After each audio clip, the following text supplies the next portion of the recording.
Bon, bonjour à tous. Bienvenue à ce webinaire qui est 100% en ligne, qui sera aussi retranscrit sur LinkedIn Live. Donc, c'est un webinaire qui vous permet de découvrir quelles sont donc les pratiques SRE, en quoi ça consiste et comment on peut les mettre en pratique dans un environnement Google Cloud.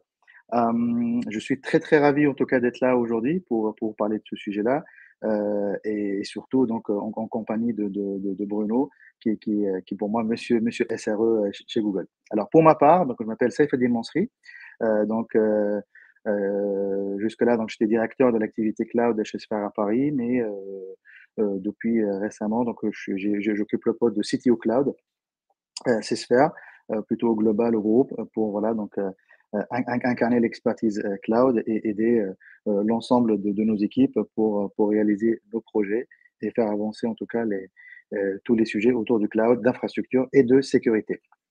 Avant de passer donc la main à Bruno, donc je vais vous présenter rapidement Sphere.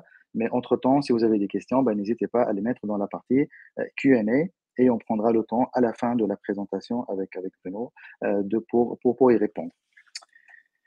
Donc Sphere, on est une société d'excellence technologique autour des métiers du développement. Donc, ça fait la boîte en tout cas, elle compte quelques dizaines d'années, mais en tout cas, il y a un shift technologique et stratégique qui a été fait il y a à peu près une quinzaine d'années pour être focus sur les technologies innovantes.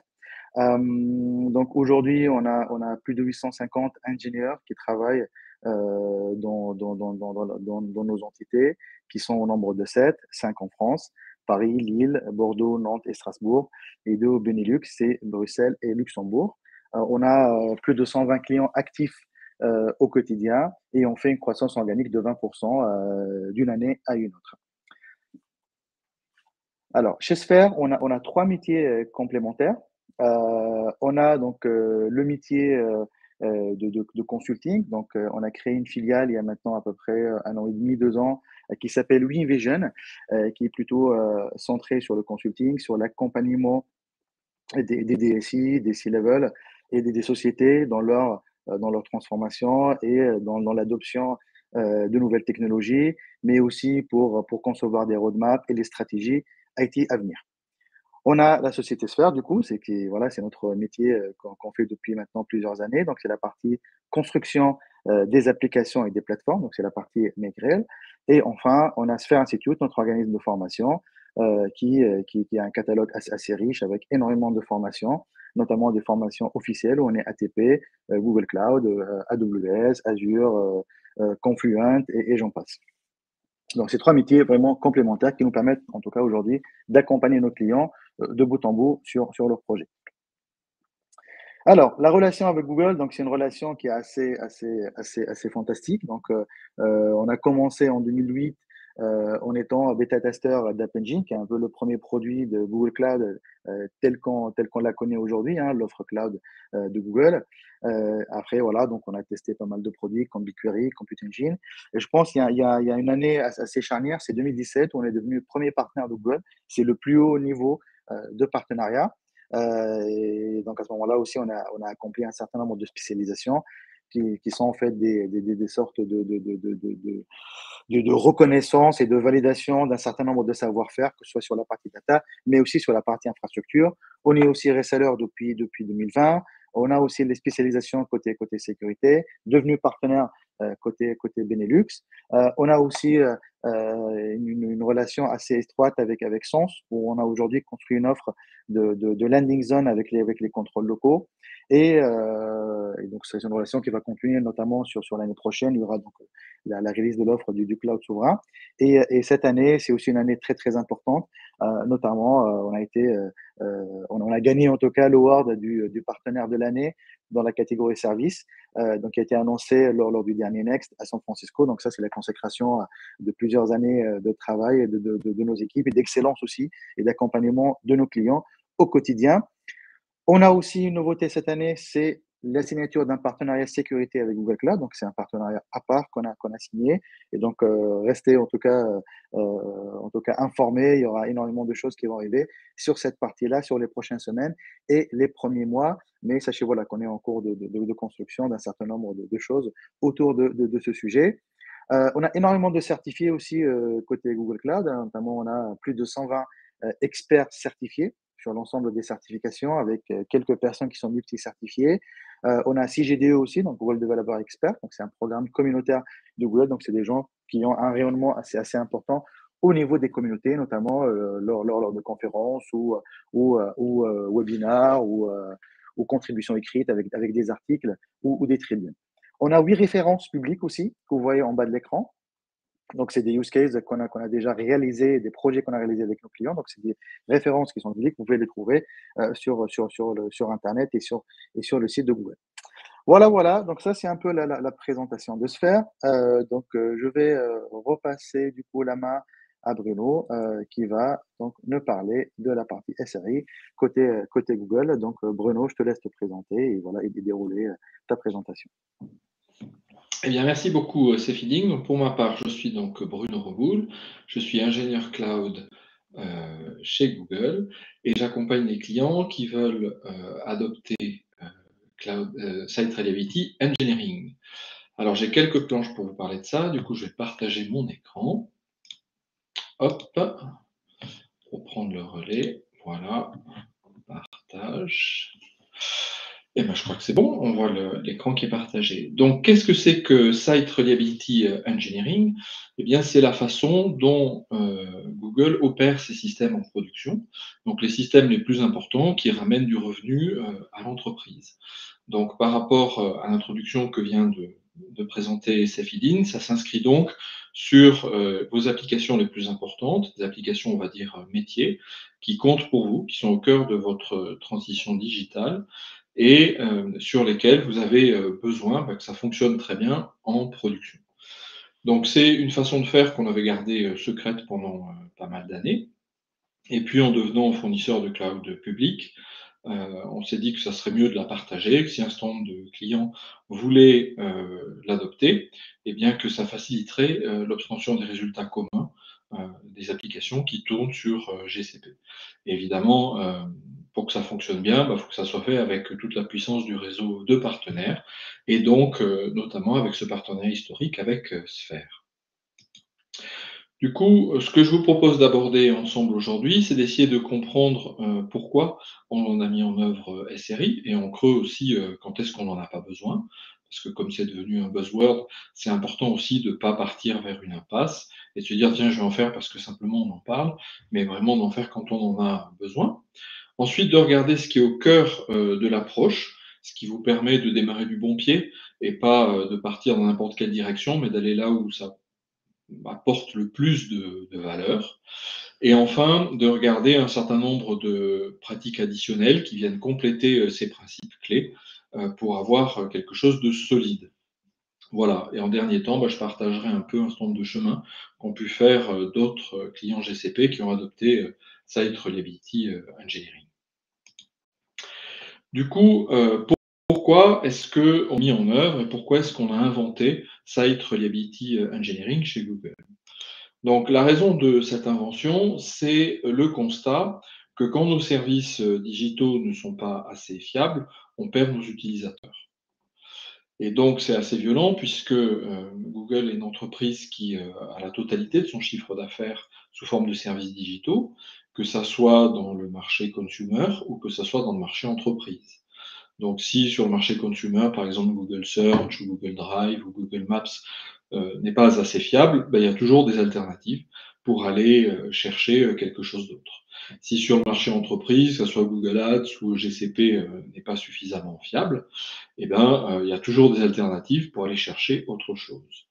Et contrairement à du commerce physique, où la zone de chalandise a toujours son importance, on va quand même plutôt dans les commerces ou les supermarchés ou les hypermarchés qui sont proches de son lieu de résidence. Sur l'Internet, on est proche de la totalité des services. Donc si on a besoin de désinstaller une application sur son mobile pour la remplacer par une autre, ou si on a besoin de passer d'un site web à un autre, ça prend une fraction de seconde. Et comme la patience des internautes est proche effectivement de quelques secondes, bah, il vaut mieux que ça marche bien pour ne pas pousser ses propres utilisateurs, qu'on a déjà eu bien du mal à conquérir, pour pas les pousser dans les bras des concurrents. Et donc, contrairement à ce qu'on pourrait imaginer, le Site Reliability Engineering, ça n'est pas l'affaire des opérations et ça n'est pas un sujet technique. C'est d'abord l'affaire du métier, du business, qui se dit, mais moi, finalement, c'est quoi la fonctionnalité la plus importante de ce que j'offre en termes de services digitaux? Bah, c'est d'abord que ça marche. Parce que quand ça marche pas, bah, il y a de toute façon plus personne pour aller voir la super fonctionnalité qui, en fait, n'est pas assez fiable. Donc, c'est une approche tout à fait transverse et qui, chaque fois que je travaille avec des clients, va venir toucher à la fois les directions métiers, dont on a besoin d'avoir le sponsorship, donc ça peut être des rôles de digital product leader, business product leader, et puis évidemment, les gens qui fabriquent ces services digitaux, donc les product owners ou les software engineers, tech lead, et ceux qui les font tourner, donc des opérants, des ingénieurs DevOps ou des ingénieurs SRI lorsqu'on a adopté la démarche SRI. Voilà. Et donc ça, c'est la pierre angulaire, la chose qu'on met devant. Donc SRI, c'est une approche reliability first, parce que sans fiabilité, il n'y a plus rien, de toute façon, donc c'est vite terminé. Et du coup, cette démarche d'adoption passe par une phase d'acculturation dans laquelle on partage bien cette idée-là et on a bien le sponsor du métier de se dire, bah, jusqu'à présent, on avait peut-être une informatique qui était qu'un service de support, mais aujourd'hui, cette informatique devient quelque chose qui porte une partie de notre activité métier, d'où ce terme de digitalisation des activités métiers, et elle représente une part importante de notre chiffre d'affaires, voire une part grandissante. Donc, si on est dans le métier, par exemple, de la distribution, évidemment, les sites de e-commerce de vente en ligne sont très importants. Si on est dans le métier de l'industrie, ben, tout ce qui touche à l'industrie 4.0, la façon dont je maîtrise mes flux entre les usines, les flux tendus, sont aussi des services digitaux. Et quand ils fonctionnent mal, et ben, ça se compte en nombre de voitures pas produites ou en nombre de chaînes de production arrêtées. Si je suis dans les services de la banque en ligne, ben, de la même manière, si je vois que ma population, par exemple, des clients de ma banque est un peu vieillissante et que j'ai du mal à attraper la génération Z, on va tout de suite dire, bah oui, ils n'aiment pas trop aller en agence bancaire, donc côté physique, ils préfèrent aller effectivement sur une application en ligne sur leur smartphone. Et bah, typiquement, cette application-là, il faut qu'elle soit particulièrement disponible et qu'elle fonctionne à chaque fois qu'ils en ont besoin, parce qu'ils ont, une fois de plus, une patience à 3 secondes. Donc, quels que soient les verticaux sur lesquels on travaille, on va se retrouver avec cette idée que de plus en plus le métier se digitalise. C'est pas juste une informatique de support, mais c'est vraiment une informatique quand elle est à la peine, le métier est à la peine, d'où le terme de mission critical. Et c'est mission critical justement parce que la fiabilité est l'élément clé. La deuxième caractéristique qu'on a vue sur nos applications, c'est qu'elles avaient besoin d'être très innovantes. Donc, quand on est arrivé, par exemple, sur le marché du search, on n'était pas les premiers. Ce que les gens oublient un peu, ils disent toujours, oui, Google c'est le search, ainsi de suite et tout, pas seulement. Bah non, on n'était pas les premiers. Pareil, quand on est arrivé sur le marché des navigateurs, on n'était pas les premiers. Et un certain nombre de nos plus beaux succès ont été faits sur un certain nombre de marchés où on est arrivé et on a apporté une solution meilleure que ce qui existait. Et du coup, ça a permis effectivement de remporter ce marché-là. Il nous arrive aussi d'être challengé dans l'autre sens, et où on se dit, tiens, on est assez installé sur un marché, puis un nouvel acteur qui arrive, et qui, du coup, vient aussi nous secouer, puisque l'Internet, c'est très ouvert. Donc, en synthèse, ce qui compte finalement, c'est l'innovation. Si je ne suis pas capable d'apporter suffisamment d'innovation dans les services digitaux, donc des fonctionnalités intéressantes, des fonctionnalités améliorées, des bugs qui disparaissent, qui sont corrigés, on va mettre tout ça sous ce terme d'innovation, et ben, quelqu'un d'autre va pouvoir le faire à ma place. Et ça met bien en avance que finalement, ce n'est pas la taille qui compte, parce qu'on n'a pas besoin d'être très gros pour être très innovant. C'est même d'ailleurs souvent un peu le contraire. Quand on devient très gros, il faut faire attention à rester innovant. C'est pour nous clairement quelque chose auquel on prête beaucoup d'attention, parce qu'il ne faudrait pas que le succès se retourne sur ce geyser d'innovation et cette capacité à tester beaucoup de choses. Donc là, j'ai mis volontairement quelques exemples de roadmap. Je me suis arrêté à la fin août, mais sur des services que vous pouvez utiliser en tant que client de la plateforme GCP. Donc, c'est vrai sur le marché consumer comme sur le marché entreprise. Et on voit qu'il y a en permanence un flux extrêmement soutenu de changements pour être capable de répondre aux attentes des clients, voire de les devancer et de passer devant un certain nombre de concurrents. Et finalement, on commence en présentant ces deux aspects-là. D'un côté, il faut absolument que ce soit super fiable. Et de l'autre côté, il faut que ce soit tout le temps en train de changer, et de changer vers des choses qu'on ne connaît même pas, puisque précisément ce sont des innovations, elles sont réellement neuves. C'est pas de refaire le même changement que celui qu'on fait depuis 10 ans, c'est vraiment d'apporter de nouvelles fonctionnalités, de toucher un nouveau type de marché. Si on regarde aujourd'hui, par exemple, quand on se dit, bah, l'IA générative est extrêmement importante et on apporte plein de services à plein d'endroits, oui, en même temps, elle met une pression sur l'infrastructure qui est considérable, puisque comme tout le monde le sait, ça demande des puissances de calcul importantes. Donc voilà, c'est pas un changement neutre. Et chaque fois qu'on amène ces changements-là, et surtout des changements innovants, bah, ils ont leur lot de challenges, de défis techniques, technologiques sous-jacents sur lesquels il va falloir tenir. Et donc, ces deux aspects que je viens de présenter là ont une contradiction dans les termes. C'est-à-dire que d'un côté, je vais revenir sur mon slide, voilà, d'un côté, il faut qu'on aille extrêmement vite, donc c'est cet aspect innovation, où les équipes de développement sont souvent payées à la vélocité. Combien de temps il se passe entre le moment où je tire une branche dans mon repo Git et je commence à faire des changements, et le moment où ils sont en production. Donc on pourrait définir la vélocité comme ça, et donc il les faut fréquemment et le plus vite possible. Et puis d'un autre côté, un certain nombre d'équipes opérations qui pourraient être sur la disponibilité du site, le fait qu'il marche bien, qu'il marche vite, que l'information à l'intérieur soit fraîche, qu'elle couvre tout le contenu de ce qu'on veut, que quand on télécharge quelque chose, ça se fasse avec le débit qui va bien. Enfin voilà, tous ces aspects qui définissent la fiabilité des services numériques qu'on consomme. On voit qu'il y a une contradiction entre le point 1 et le point 2. Même si on a mis le point 2 comme étant le plus important, la pierre angulaire, la fonctionnalité la plus importante, il n'empêche que plus je vais vite, plus j'introduis de changements. Or, la mesure, pour être toujours bien un data-driven, nous indique que 70% des incidents qu'on a en production chez nous sont liés au fait qu'on a changé quelque chose. On n'aurait pas introduit cette nouvelle fonctionnalité, on n'aurait pas changé la capacité de tel ou tel système, on n'aurait pas pivoté vers tel marché, on n'aurait pas eu ces problèmes. Donc le fait d'introduire de l'incertitude dans le système, sans trop de surprise, ça vient dégrader la fiabilité du système. Or, la demande, c'est bien de dire il faut être super véloce et super fiable en même temps. Donc il y a un hiatus et on a trouvé notre problème. Du coup, on pourrait synthétiser l'approche en se disant finalement, Site Reliability Engineering, ça a été inventé parce qu'on a trouvé ce problème-là en tant que un espace de solution pour résoudre le problème de devoir être véloce et fiable en même temps. Alors, quand on regarde la structuration des équipes informatiques les plus fréquentes, je ne sais pas si vous vous reconnaîtrez dans ce slide-là en fonction de vos entreprises, c'est sans doute un peu plus vrai pour les entreprises de grande taille et historiques que pour des startups, par exemple. Mais en tout cas, moi, les clients avec lesquels je travaille le plus fréquemment, et la majorité, voire la trois quarts des clients avec qui je travaille, pour pas dire 80%, sont dans une structure qui ressemble à celle qui est sur ce slide-là. Donc, cette structure, c'est quoi? C'est d'abord d'avoir des très grosses équipes. Une très grosse équipe qui est, par exemple, la direction études et développement. Une autre très grosse équipe qui va être le run des applications. Une autre équipe qui va faire de la maintenance applicative. C'est-à-dire quand on veut pas repasser par la boîte bleue, parce que monter un projet, ça suppose de passer par le pipeline de projet, d'avoir la validation du comité de direction qu'on va bien faire ce projet-là, de constituer l'équipe, de la faire travailler, ensuite de la démonter. Bref, le mode projet, c'est pas juste passer une requête dans un catalogue de services, c'est un peu lourd. Du coup, on met souvent à côté des équipes de tierces maintenance applicative qui ont accès à toute la base de code et quand il faut changer un bouton, déplacer quelque chose, c'est pas un gros changement, ils peuvent besoin de faire un projet pour ça, mais on leur confie la totalité de la maintenance applicative.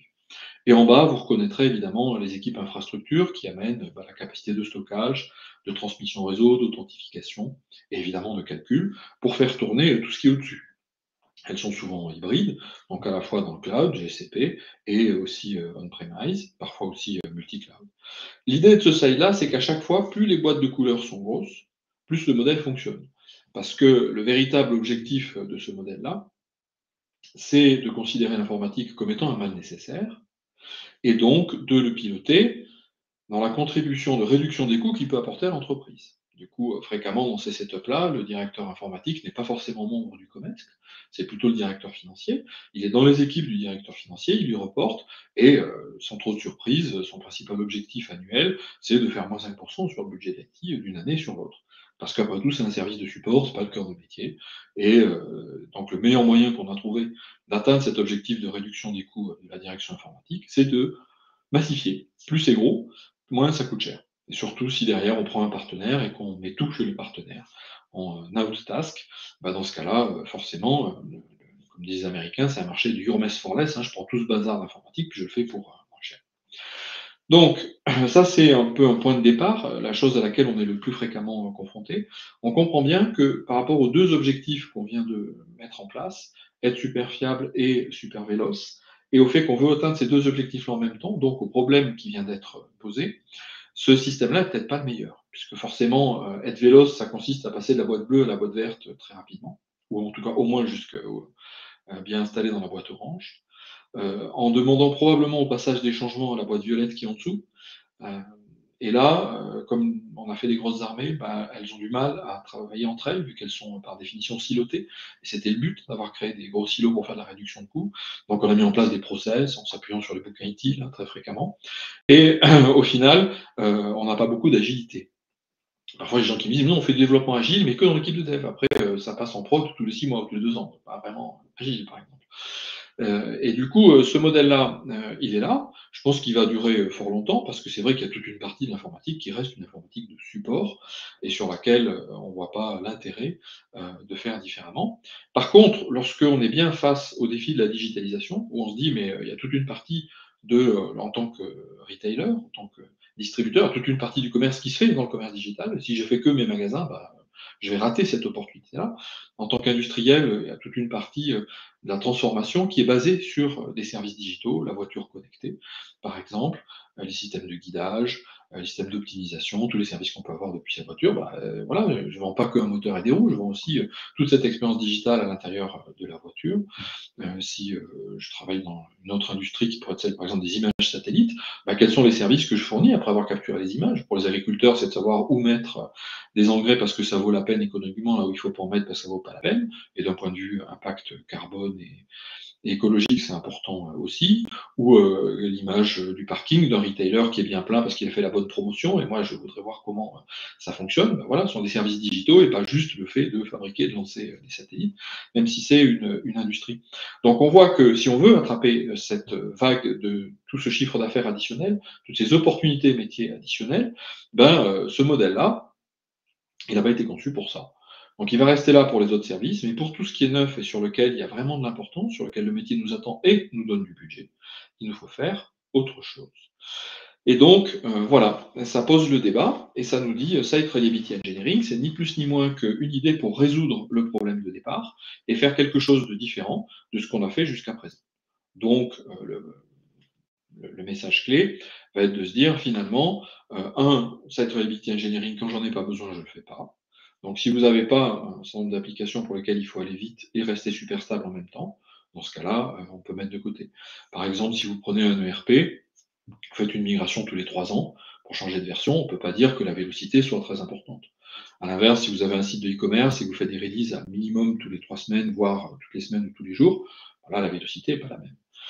Si vous avez un service, bah, quand il tombe en panne, il y a 10 utilisateurs en interne qui sont impactés, ils attendent le lendemain que ça redémarre. C'est pas la même chose que si lors du Black Friday, votre site de e-commerce ne fonctionne pas. Vous voyez, donc il faut bien arriver à aligner ces deux critères, mission critical, j'ai besoin de fiabilité, et je suis tout le temps en train de le changer. Si j'ai ça, je sais que j'ai besoin des séries. Si j'en ai pas besoin, c'est un premier bon giveaway de ce matin. À ce moment-là, je peux faire autre chose. Voilà. Et le deuxième, c'est que mon modèle existant est peut-être pas le plus adapté à résoudre ce problème. Donc, comment est-ce qu'on a bâti Site Reliability Engineering? D'abord, sans réinventer la roue. Il y a un certain nombre de practices qui existent tant du côté développement que du côté opération. Donc, on va dire côté développement, les pratiques du développement agile, du côté opération, les pratiques qui sont liées au corpus DevOps, qui nous semblent complètement pertinentes, et on n'entre absolument pas en conflit avec ça. Au contraire, on bâtit au-dessus. Par contre, on voit bien que d'un côté, il y a des choses pour les développeurs, de l'autre, il y a des choses pour faire les opérations, même si DevOps, c'est déjà un peu faire les opérations façon développeur, mais c'est assez segmenté. Et nous, ce qui nous manquait, c'était de faire cette liaison depuis, il y a une idée métier, ça tourne en prod, et tout le monde est aligné de bout en bout. Et donc, ça va rajouter un objectif supplémentaire à cette Reliability Engineering, c'est bien de fournir quelque chose de commun à l'ensemble des populations et de façon collaborative. Le terme Site Reliability Engineering, donc quand on l'a créé, on n'avait que google.com avec le moteur de recherche et la publicité monétisée derrière le moteur de recherche. Donc forcément, la chose qui comptait le plus pour nous, c'était notre site google.com. Et donc ça s'est appelé tout naturellement Site Reliability Engineering. Ceci étant, on pourrait remplacer le terme site by service aujourd'hui, ou n'importe quelle application digitale, ou produit, pour parler plus en termes de vocabulaire agile, qui sont importants pour vous. Reliability, comme on l'a dit, c'est la brique la plus importante. Ensuite, pourquoi ça s'appelle Site Reliability Engineering? Alors ça, c'est peut-être l'élément clé, c'est que donc, chez Google, on a beaucoup de développeurs. Ces développeurs-là, on les appelle des software engineers. Donc, ce sont des ingénieurs logiciels, ce pas des développeurs. Parce que ce qui compte pour nous, c'est le corpus précisément d'ingénierie. Comment est-ce qu'on fait pour fabriquer de bons services digitaux? Donc il y a une logique d'ingénierie, tout comme on est capable de fabriquer de bons avions, ou de bons véhicules, ou de bons services financiers. Il y a une question d'ingénierie derrière, avec un certain nombre de pratiques qui sont intéressantes pour bien coder, pour faire que ce soit des services qui répondent aux attentes des utilisateurs avec des bonnes fonctionnalités. Et donc, on a joué sur ce jeu de mots que, puisqu'un ingénieur logiciel, c'est un software engineer, donc l'acronyme c'est SWE, SWE, il faut que les gens qui s'occupent des opérations soient positionnés sur un pied d'égalité avec les ingénieurs logiciels. Et donc, on a simplement pivoté une lettre à l'intérieur, et évidemment, vous l'avez compris, la lettre la plus importante, c'est Reliability, pour passer de Software Engineers à Site Reliability Engineers.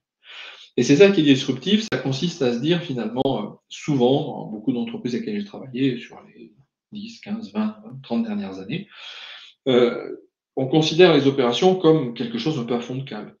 Et plutôt les gens qui sont aux études et développement, aux recherches et développement, chose de beaucoup plus valorisé. En fait, non, parce que typiquement, un software engineer chez Google, il est payé que pour avoir du code en production. Si le code ne touche pas à la production, à quoi ça sert? Il n'est pas là pour écrire du code, il est là pour avoir du code en production. Et donc, il faut que, puisque la valeur n'est délivrée que au niveau des opérations, on puisse bien mettre sur un pied d'égalité ceux qui fabriquent des services digitaux et ceux qui s'occupent qu'ils soient bien fonctionnels en opération.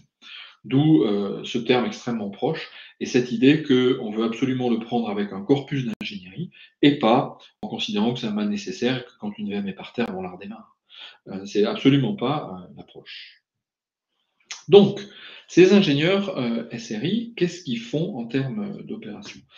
Tout d'abord, ils ont des compétences de développement, de façon à ce que lorsqu'ils discutent avec leurs pairs du côté ingénierie logicielle, on soit sur un pied d'égalité. Et donc, un chemin extrêmement classique, c'est de se dire j'ai été développeur pendant un certain temps et je deviens, parce que j'ai une certaine appétence pour les opérations, sur comment ça se passe lorsque c'est la phase de run, je deviens SRE. Et la plupart, effectivement, de nos ingénieurs SRE ont à la base un background de développeur. Donc ça, c'est déjà très intéressant pour qu'ils discutent bien sur un pied d'égalité. Il n'y en a pas un qui dit: «Ah mais moi je sais pas écrire 3 lignes de code, donc je me sens un peu en retrait par rapport à ceux qui ont l'espèce de geste créateur», quoi. C'est pas du tout le cas. Et d'ailleurs, quand ça plante en opération, j'ai été voir ce qu'il y avait dans ton code et pourquoi ça. Donc ça va permettre effectivement de bien rééquilibrer la balance et de gagner énormément de temps dans la fluidité des échanges. Il n'y en a pas un qui s'excuse de demander quelque chose à l'autre, mais il dit attends, j'ai regardé ton code et je proposerais bien tel fixe à l'intérieur parce que ça marche tant qu'on est en dev, mais quand on est en prod, ça tient pas la charge, ça tient pas le déploiement multisite ou ainsi de suite.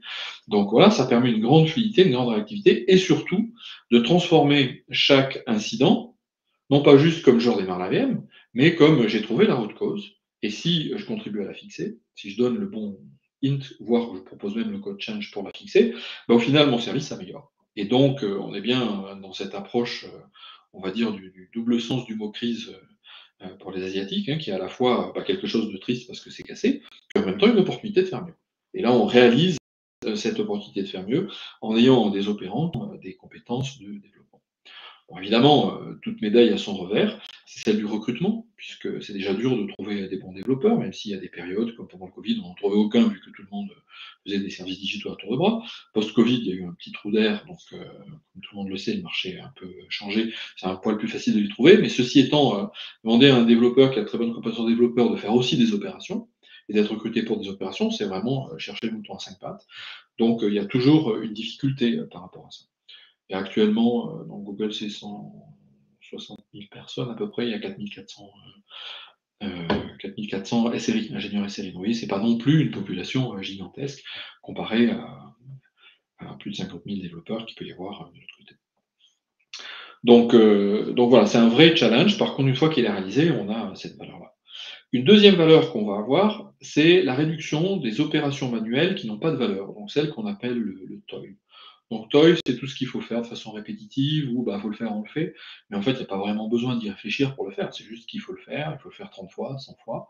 Ça n'a pas de valeur stratégique, c'est purement tactique. Ça ne s'inscrit pas non plus dans une valeur dans la durée. Donc, comme on a ces gens qui ont un background de développement, bah, évidemment, ils vont scripter, évidemment, ils vont coder, voire coder la plateforme, sans trop de surprise, vu que Kubernetes, qui est aujourd'hui massivement utilisé pour faire tourner des services containerisés, est quelque chose qui a été créé à partir de notre orchestrateur interne. Cet orchestrateur, il a été pensé par des gens qui font des opérations chez Google. Ils se sont dit, mais comment on fait pour que la plateforme soit scalable, automatisable, et ainsi de suite. Et donc, tous ces gestes manuels sont devenus des gestes automatisés, scalabilité verticale, horizontale, automatique, le test de readiness probe, de liveliness probe, tous ces éléments-là que vous retrouvez, sont ni plus ni moins que des gestes métiers d'opération qui ont été complètement éliminés, réduction du toil par automatisation et création. Donc ça a un double intérêt. Le premier, c'est que ça élimine beaucoup d'erreurs en opération, vu qu'un automate, bah, une fois qu'il est débugué, il ne se trompe plus. En tout cas, il se trompe consistamment, donc on peut le débugger assez facilement, alors qu'un être humain, il se trompe de façon aléatoire. Il peut faire deux, trois opérations manuellement bien, après quand on lui dit d'en faire 100, bah, il y aura un taux de chute à l'intérieur. Et l'autre intérêt, évidemment, c'est le passage à l'échelle. Donc les digitaux, la recette, c'est toujours la même. Vous créez un service digital et puis vous faites... Oh là, qu'est-ce qui s'est passé? Pourquoi ça bouge? Voilà, on va rester sur ce slide-là. Vous créez un service digital et en fait, vous arrivez à faire beaucoup d'argent avec parce qu'il est massivement consommé. Si vous prenez un certain nombre de retailers en France, vous allez voir qu'ils ont des millions de consommateurs sur leur site de retail. Des entreprises du Nord ou des entreprises du Sud-Ouest vont, bien connues, vont avoir énormément d'utilisateurs. Et donc, le fait de générer de la marge sur un service digital, c'est que je crée une fois le code. Après, je mets des mécanismes automatiques pour que ça scale, que ça traite 10 utilisateurs ou que ça traite 1 million d'utilisateurs. C'est automatique. Et du coup, ma marge, elle, devient tout à fait intéressante. Donc, il faut absolument s'assurer que les opérations soient automatisées au maximum pour être capable de réaliser les bénéfices de l'économie digitale. Et ça, c'est vraiment une mission clé de l'équipe SRE. Un petit truc et astuce pour s'assurer que ça reste tout le temps vrai, on va de toute façon limiter le temps dit de toil, c'est-à-dire le temps sur lequel ils peuvent recevoir une alerte sur le smartphone, une page, hein, pour se dire tiens, il y a un service qui est par terre, il faut réagir vite, ou le temps où ils vont passer à gérer un certain nombre de tickets, à faire des opérations manuelles. On va limiter ce temps-là, qui est du temps donc, piloté par l'interruption, à un maximum 50% de leur temps de travail. Et plutôt 30 quand on peut, enfin entre 30 et 50. Ça veut dire que ça laisse un volant de temps de travail de 50%, au moins aussi important, pour faire du travail sur lequel on a besoin de ne pas être interrompu. Et ça va être quel type de travail? Ben, par exemple, recréer, améliorer une chaîne de CI/CD pour que l'automate, entre la phase je build et la phase je déploie, soit performant. Ça va être retravailler sur les mécanismes de comment je définis le bon critère qui fait que quand j'ai plus de trafic, ça scale davantage. Est-ce que c'est la consommation CPU? Est-ce que c'est le nombre de requêtes qui rentrent? Est-ce que c'est un mix entre les deux? Donc voilà, ce travail-là aussi nécessite de se poser, de ne pas être interrompu toutes les 10 minutes, d'avoir son cerveau qui peut rester plus longtemps que 15 minutes sur un sujet avant de papillonner ailleurs. Et donc ça suppose du temps sans interruption. Et donc on capte le toil à 50% pour aller clairement de l'autre côté. Enfin, la dernière élément important qu'on a de culture et qui vient pivoter tout le reste, c'est l'idée de gérer par la mesure, c'est-à-dire le côté data driven.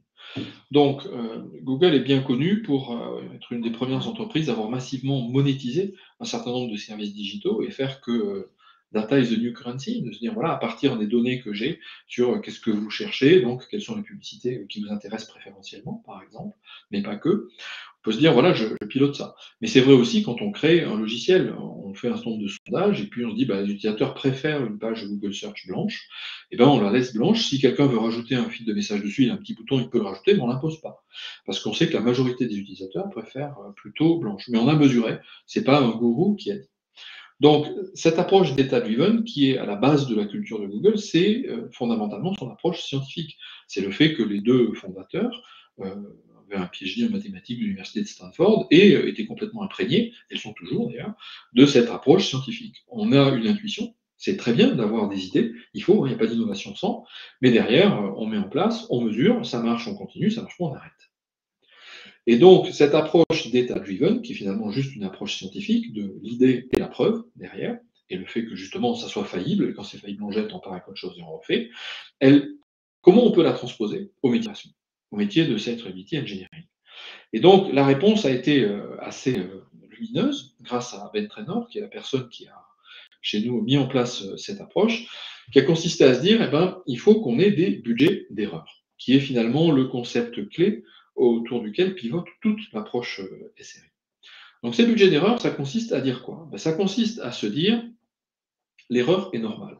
Et c'est pour ça qu'on met souvent, d'ailleurs, SRI sous l'ombrelle de DevOps, parce que dans DevOps, on dit accept failure normal, tout à fait. Et c'est ce qu'on va faire, parce que du moment qu'on me demande d'être innovant, qui est notre premier challenge, hein, il faut être innovant et en même temps rester fiable, ben, il faut que je puisse faire des erreurs, parce que on ne peut pas créer quelque chose de neuf, de réellement innovant, et que ça marche comme ça du premier coup sans souci. On peut regarder l'IA générative aujourd'hui, oui, ça hallucine, forcément. Et on peut regarder d'autres services avant, et ainsi de suite. Et donc, il y a besoin d'un volant de choses où j'explore, je fais des choses différentes. Et de le reconnaître. Donc, le terme budget d'erreur, il fonde ça. Il dit, les gens qui vous demandent 100% de fiabilité, bah, c'est des escrocs en fait. Parce qu'ils vous demandent une chose et son contraire. Si on me demande d'être innovant et d'aller explorer le monde inexploré, la Uncharted Land, eh ben, forcément, il y aura des pètes.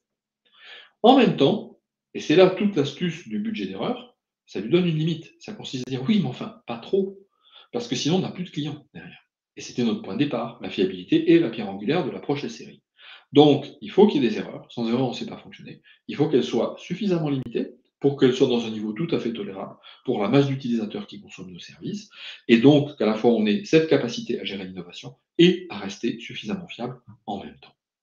Voilà, et c'est ça le concept clé qui sous-tend. Et donc, quand on accompagne un certain nombre d'entreprises à adopter Site Reliability Engineering, notre objectif, c'est que cette démarche, cette boucle de rétroaction basée sur les budgets d'erreur, soit effective et entraîne réellement des conséquences.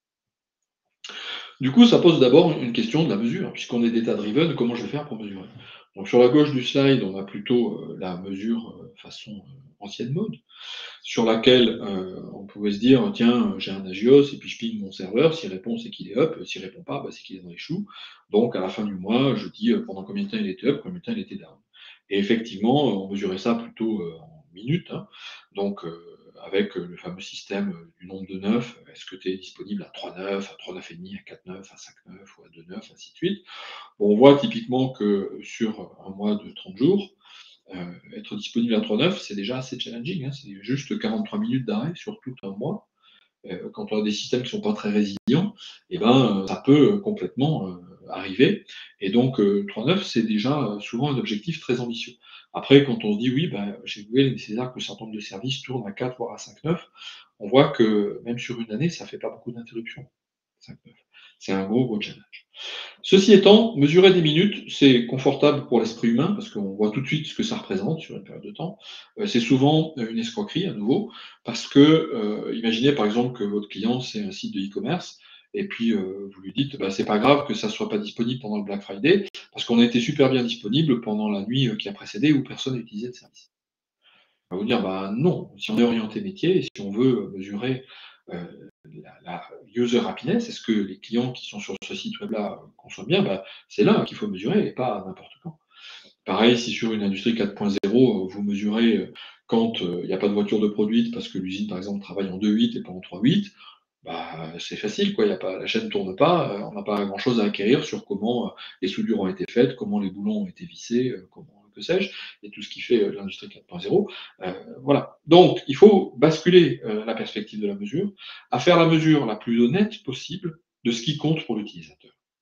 Et donc, on est arrivé à cette formule en bas à droite, qu'on appelle donc le Service Level Indicators, SLI, qui est tout simplement un dénombrement de ce qui s'est bien passé, sur un dénombrement de ce qui s'est bien passé et de ce qui s'est mal passé.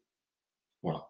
On ne peut pas faire plus simple. Et ça, vous allez arriver après à le décliner à tout un tas de formes d'interaction. Par exemple, si on revient sur ce fameux site de e-commerce, bah, c'est souvent du request respond. Et donc, on va pouvoir dire, je veux parcourir le catalogue, bah, je fais une requête, poum, il me renvoie la première page. Est-ce qu'il me l'a renvoyé avec une erreur 500, désolé, je suis pas disponible, ah bah, ça c'est bad. Est-ce qu'il l'a envoyé qu'une 200? Bah, ça c'est good. On pourrait aussi le transposer à quand je suis sur le site web, je veux consulter que les niveaux de stock, quels sont-ils? Bon, si on m'affiche le stock d'il y a 15 jours et qu'il y a plein d'utilisateurs qui ont commandé entre-temps et qu'en fait, c'est pas vraiment disponible, la fraîcheur du niveau stock est super importante. Donc là, on va se poser la question de le pipe de données qui est sous-jacent. On n'est plus du tout sur du request response. On est vraiment sur un certain nombre de collections d'événements, soit une collection finie parce que c'est batché, bounded, on va dire, soit une collection qui n'est pas bounded parce que c'est streamé. Mais enfin, dans tous les cas, il y a un fait générateur. Ça passe dans des étapes d'ingestion, de transformation, de le stock disponible, le stock complet, le stock machin. Enfin, ceux qui font un peu de retail voient les différents éléments. C'est pas si simple que ça. Mais en tout cas, ce qui compte, c'est sa fraîcheur. Entre le moment où ça s'est passé et le moment où c'est arrivé, qu'est-ce qui se passe? Bah, dans tous les cas, la formule en bas à droite, elle fonctionne. Combien j'ai de stocks qui sont plus frais que ceux qui sont là, par rapport à ceux qui sont frais et pas frais. Et si on veut pousser le jeu jusqu'au bout, plutôt que de compter la fraîcheur de la totalité de mes lignes de stock, je vais compter la fraîcheur au moment où elle est consommée. C'est-à-dire que si on me dit tout de suite, il y a des consoles de jeux de je sais pas quelle marque qui sont un peu en rupture, on en met sur le site en vente par 1000, puis 1000, puis 1000, mais on ne peut pas tout mettre d'un coup parce que sinon il y a des gens qui les rachètent, qui les revendent sur des sites de vente aux enchères, par exemple. Bon, bah là, c'est plus intéressant de regarder la fraîcheur du stock sur les produits qui sont vraiment demandés. Parce qu'après tout, la fraîcheur du stock sur le produit que parce que personne n'est là pour compléter l'offre, ça n'a pas de sens. Et donc, vous voyez, on va tout petit comme ça faire cet entonnoir de dire je fais SRI que quand il y en a besoin. Les applications, mission critical, et sur lesquelles je réalise très fréquemment. Je vais chercher derrière les gestes métiers que les utilisateurs sont les plus importants pour eux. Par exemple, j'ai besoin de rechercher, j'ai besoin d'ajouter dans mon panier, j'ai besoin de valider mon panier, j'ai besoin de facturer. Ou j'ai besoin d'acquérir le couple de serrage d'une machine, j'ai besoin de transbahuter d'une usine dans quelque part dans le monde jusque vers le cloud. Et puis là, j'ai besoin de le transformer pour le mettre à disposition d'une équipe légale qui veut faire un rappel de voiture, d'une équipe de logisticiens qui veut optimiser un flux tendu, ainsi de suite. Après, on peut imaginer ça le décliner sur tout un tas de différents flux, mais on travaille bien sur ce qu'on appelle les critical user journey, c'est-à-dire un objectif, il a cet objectif, un utilisateur, il a cet objectif dans la vie, voilà les étapes qu'il réalise pour le faire. Et quand on tient l'étape, eh ben on a un CDI dessus qui est qu'est-ce qui s'est bien passé divisé par ce qui s'est bien passé et mal. Ce qu'on voit pas là, c'est qu'à côté des goûts des débats, il y a aussi les invalides. Il y a un certain nombre de choses sur lesquelles on ne veut pas s'animer parce qu'elles n'ont pas de sens. Par exemple, j'ai une API publique pour vous créer un dataset BigQuery dans GCP. Si vous ne mettez pas les bons paramètres dedans, je vais juste dire bah, respectez le contrat d'API. C'est ni un good ni un bad, c'est juste que vous m'avez posé la question d'une façon à laquelle je ne peux pas y répondre, ni bien ni mal. Donc voilà, il ne faut pas non plus vouloir se faire plus de mettre la barre plus haute que ce qu'elle est. Il y a des choses qui sont juste invalides, qui sont ni des good ni des bad. On tient la mesure. Donc, une fois qu'on tient la mesure, on va effectivement la challenger par rapport à un objectif. Quelle proportion on veut, à quel niveau on veut se situer. Donc, imaginons qu'on se dise, tiens, je me mets à un niveau de 3,9. C'est-à-dire que chaque fois que j'ai 1000 interactions, 1000 requêtes sur un site web, 1000 éléments qui circulent dans une collection d'un data pipeline, tolère qu'il y en ait un qui soit bad, un qui soit trop lent, un qui soit pas assez frais, un qui soit en erreur, par exemple, par rapport à 1000. C'est ça le niveau de proportion, 3,9, 99, 9. L'idée du budget d'erreur, ça consiste à dire quand on set ce SLO, ce niveau de service, en face du SLI qui est la mesure, en même temps, on a défini le budget d'erreur. C'est-à-dire que si je prends 100% moins l'objectif qui est demandé, ça me donne la taille de ce qui est autorisé en erreur, de ce qui est autorisé en lenteur, de ce qui est utilisé en non frais. Et du coup, ce 0,1% que j'ai là, qui pourrait être les 43 minutes lorsque je compte en minutes, ou un certain nombre de requêtes lorsque je compte en requêtes, ou un certain nombre d'éléments passés dans un data flow beam pipeline, ce nombre-là d'éléments, il est la quantité sur laquelle je vais regarder. Alors pourquoi? Imaginons qu'on vous dise il faut faire 99,9. Dans la vraie vie, vous faites 99,8. Donc un peu moins bien. Si vous regardez sur le budget d'erreur, vous allez dire en fait, je fais 0,2% d'erreur quand je fais 99,8. Vous comparez 0,2% par rapport à 0,1%, vous dites oh là là, la catastrophe. C'est 100% d'overrun. J'ai doublé mon budget d'erreur. Alors que c'est vrai, quand on compare 99, 99,8, il y a toujours quelqu'un pour dire bon, allez, c'est pas bien grave, mois prochain on fera mieux. Non, non, non, c'est super grave. On a vraiment des utilisateurs qui s'en vont, qui passent à la concurrence parce que ça va beaucoup trop mal. Donc, le premier intérêt du budget d'erreur, c'est effectivement d'être sensible sur la quantité d'éléments. À la fois, il nous donne la possibilité d'avoir un budget pour avoir des erreurs et innover, mais en même temps, il nous dit tout de suite, hop là, il ne faut pas le dépasser.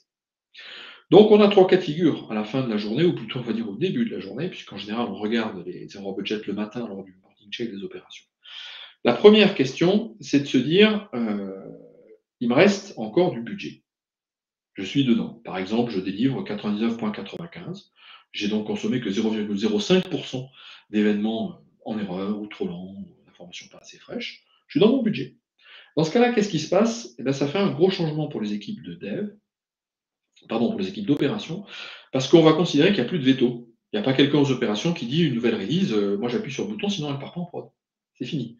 Cette espèce de petit pouvoir de se dire, tiens, je suis responsable des opérations, donc avec ce rôle arrive le privilège de pouvoir faire la porte d'entrée sur ce qui passe en prod, c'est terminé, puisque on a une chaîne de CI/CD, elle est très performante, on a les bons tests, et ce qu'on veut, c'est la vélocité, puisqu'on mesure que les utilisateurs sont contents vu qu'on est dans le budget d'erreur, sur l'ensemble de nos indicateurs, il n'y a plus raison de garder ce privilège. Donc là, boum, l'adoption effectivement de Site Ready Engineering fait un changement majeur pour un certain nombre d'équipes d'opération de run, car on va se dire, ah mince, ça change. D'un autre côté, je gagne énormément en vélocité, qui était un de nos objectifs. Deuxième cas de figure, c'est le contraire. On se dit, bah, zut, j'ai fait 99,8, c'est-à-dire 0,2% de budget d'erreur, 2 fois plus que ce que je devais cramer. Mon burn rate est de x2, c'est la catastrophe. Donc dans ce cas-là, on va dire, stop là. Cette fois-ci, on va venir impacter non plus les opérants, mais on va venir impacter les développeurs. Et donc, on va remonter du côté développement agile, Scrum et tout, en disant, vous avez un backlog de ce que vous aviez prévu de faire comme prochain développement, eh bien, on va le percuter pour prendre le fond de ce backlog qui contient en général les sujets qu'on ne fait jamais, ce qui est dépriorisé en niveau 2 ou 3, alors que les priorités 0 ou 1 sont tout le temps faites. Si vous regardez le backlog d'une équipe de dev qui est dans un service digital aujourd'hui, en 0 ou 1, vous avez toutes les nouvelles fonctionnalités, parce qu'effectivement, le métier pousse super fort en disant il faut le panier anti-inflation.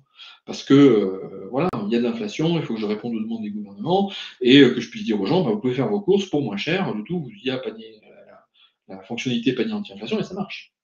Ou on va vous dire, il y a une demande de pression forte sur soyons plus écologiques. Et donc, dans ce cas-là, par exemple, les dates limites de consommation courtes sont une fonctionnalité intéressante. On va dire, on vous vend moins cher quelque chose qui est toujours de bonne qualité, mais qu'il faut consommer dans les 2-3 jours et pas dans les 2-3 semaines. Vous le faites, ça rend service à la planète parce qu'on ne jette pas, ça vous coûte moins cher, ainsi de suite. Bon, bah, la nouvelle fonctionnalité date de limite de consommation courte, il faut la sortir vite. On a la pression du métier pour le faire. Et là, on va leur dire, bah, désolé, vu que sur ce qu'on fait déjà, on ne livre pas correctement et que les utilisateurs ne sont pas contents, on va reprioriser le backlog et ces nouvelles fonctionnalités qu'on aurait bien aimé sortir, on va les décaler dans le temps. Donc ça veut dire qu'on ne commit pas sur la roadmap. On les décale dans le temps pour pouvoir remonter des sujets plus techniques sur le haut de la pile, du style bah, pourquoi on a eu ces erreurs-là, pourquoi le système est devenu lent, pourquoi on a eu plus de taux d'erreur, pourquoi l'information n'était pas fraîche, qu'est-ce qui s'est passé. Et là, on va se rendre compte, par exemple, que quand on fait une recherche, bah, au lieu d'avoir parallélisé les 4 ou 5 requêtes qui vont derrière pour récupérer les morceaux et agréger le résultat, on les lance toutes les unes derrière les autres avec le nœud. On n'a pas fait de traitement en parallèle et notre back for front est beaucoup trop lent. Ou qu'on attend d'avoir assemblé toute la page, on envoie toute la page à l'utilisateur, alors qu'en fait, on pourrait lui envoyer le squelette et déjà, il aurait les éléments, puis les images, on fait du lazy loading et ça va beaucoup mieux. Donc, on va analyser quelles sont les dettes techniques qu'on a. Pourquoi est-ce que notre budget d'erreur a été cramé? Peut-être que c'est aussi un manque de compétences, peut-être que c'est aussi d'avoir poussé un Terraform qui a tout cassé alors qu'on n'aurait pas dû. On va trouver comment on peut améliorer ça. Mais ça demande du temps de ces équipes qui, au lieu d'être dans la course à la nouvelle fonctionnalité, vont se dire j'ai une permission explicite à refaire de la fiabilité, parce qu'on n'est pas assez fier. Et donc, quand le budget est parti, on va rentrer dans une période dite de freeze. Alors, c'est pas qu'on release plus, mais simplement ce qu'on release, c'est du travail qui vient améliorer la fiabilité. Donc, la release cadence reste la même, les trains de release restent les mêmes. Donc, point de vue développement agile, on ne fait pas du stock. Hein. C'est simplement qu'on a mis l'équipe à travailler sur autre chose. Et donc, si à ce stade-là, on fait un peu une pause, parce que finalement, on est au cœur du réacteur SRI quand on est là, et qu'on se dit, prenons les différentes personas qui sont autour de la table et comment ça vient les impacter. Imaginez que vous soyez côté opération, vous êtes exploitant par exemple, ou même ingénieur DevOps ou ingénieur SRI, selon le niveau d'évolution que vous avez pu faire. Dans tous les cas, vous allez vous dire, c'est quand même chouette, parce que quand les choses vont mal en opération, bah, je ne me sens pas tout seul. Il se trouve que je vois bien que toute l'entreprise travaille avec moi pour que ça aille mieux. D'abord, le robinet à incertitude a été coupé, donc on ne va pas me rajouter encore plus d'incertitude sur la pile et secouer encore plus le cocotier. Donc déjà ça, ouf, on va déjà faire que ce qu'on tient là, ça tient. Et en plus de toute façon, tout le temps de travail là, pendant aussi longtemps qu'on n'a pas recouvert le budget d'erreur, il est là pour améliorer à la racine, en changeant l'architecture, en rajoutant plus de capacité, en déplaçant des ressources dans le cloud, en faisant ce qu'il faut pour que ça fonctionne. Et donc, je me sens complètement intégré. Finalement, faire que ça soit disponible en opération n'est plus que l'affaire des opérations. C'est l'affaire de tout le monde par une mécanique qui, très concrètement, vient percuter le backlog des devs. Donc, évidemment, l'opérant, il est ravi de la mise en œuvre de la démarche. Si maintenant je passe du côté plutôt dev, si vous avez fait ou si vous faites du dev actuellement, en tant que software engineer, vous aimeriez bien faire les choses d'une certaine façon. Et peut-être que la première fois quand vous avez fait le MVP, c'est pas tout à fait comme ça qu'on les a faites, parce qu'on était pressé, parce que la techno n'existait pas forcément non plus pour le faire comme ça. Et donc on a accumulé de la data technique. Des choses, on s'est dit non, ça il faut qu'on le réécrit, il faut qu'on refactorise le code, il faut qu'on scale différemment, il faut que ainsi de suite. On les a toutes ces idées. On les a notées en plus, on a fait l'entrée dans Jira. Mais ça stagne en bas du backlog. Parce que forcément, le métier pousse en haut en disant moi, il me faut la date limite de consommation courte, moi, il me faut le panier anti-inflation, moi, il me faut ceci, cela, parce que j'en ai absolument besoin tout de suite. Et bien là, on va se dire chouette, en tant que software engineers, maintenant, on a du temps pour faire les choses bien.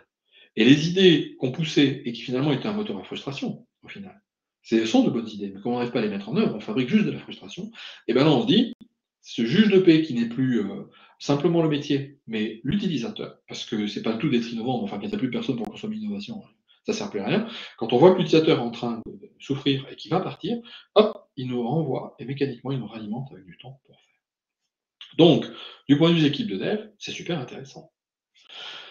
Si maintenant on se met à la place des product owners, et puis de tous les gens qui sont derrière les product owners, donc on va dire les digital product leaders, les business product leaders, donc plutôt côté métier, hein.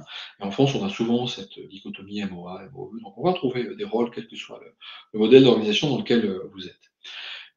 De ce point de vue-là, on va dire, c'est vous qui avez le volant du camion. Par définition, c'est le product owner et les gens avec qui il travaille qui définissent où le produit doit aller, quelle fonctionnalité il doit livrer, où est-ce qu'est le marché, où est-ce qu'on attend. Et donc, c'est à vous de dire si c'est un 9, 2 9,5, 3 9 ou 4 9 ou que sais-je. Si ça doit être super rapide ou pas rapide. Et peut-être qu'effectivement, si on arrive sur une période de lancement de satellite, vous allez avoir des exigences plus fortes.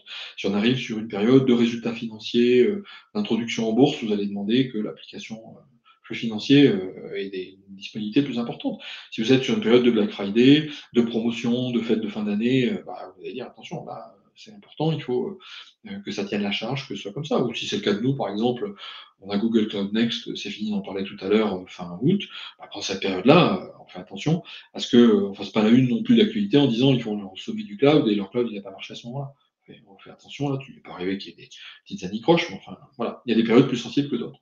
Et donc c'est au product owner de définir le niveau de service, donc le budget d'erreur.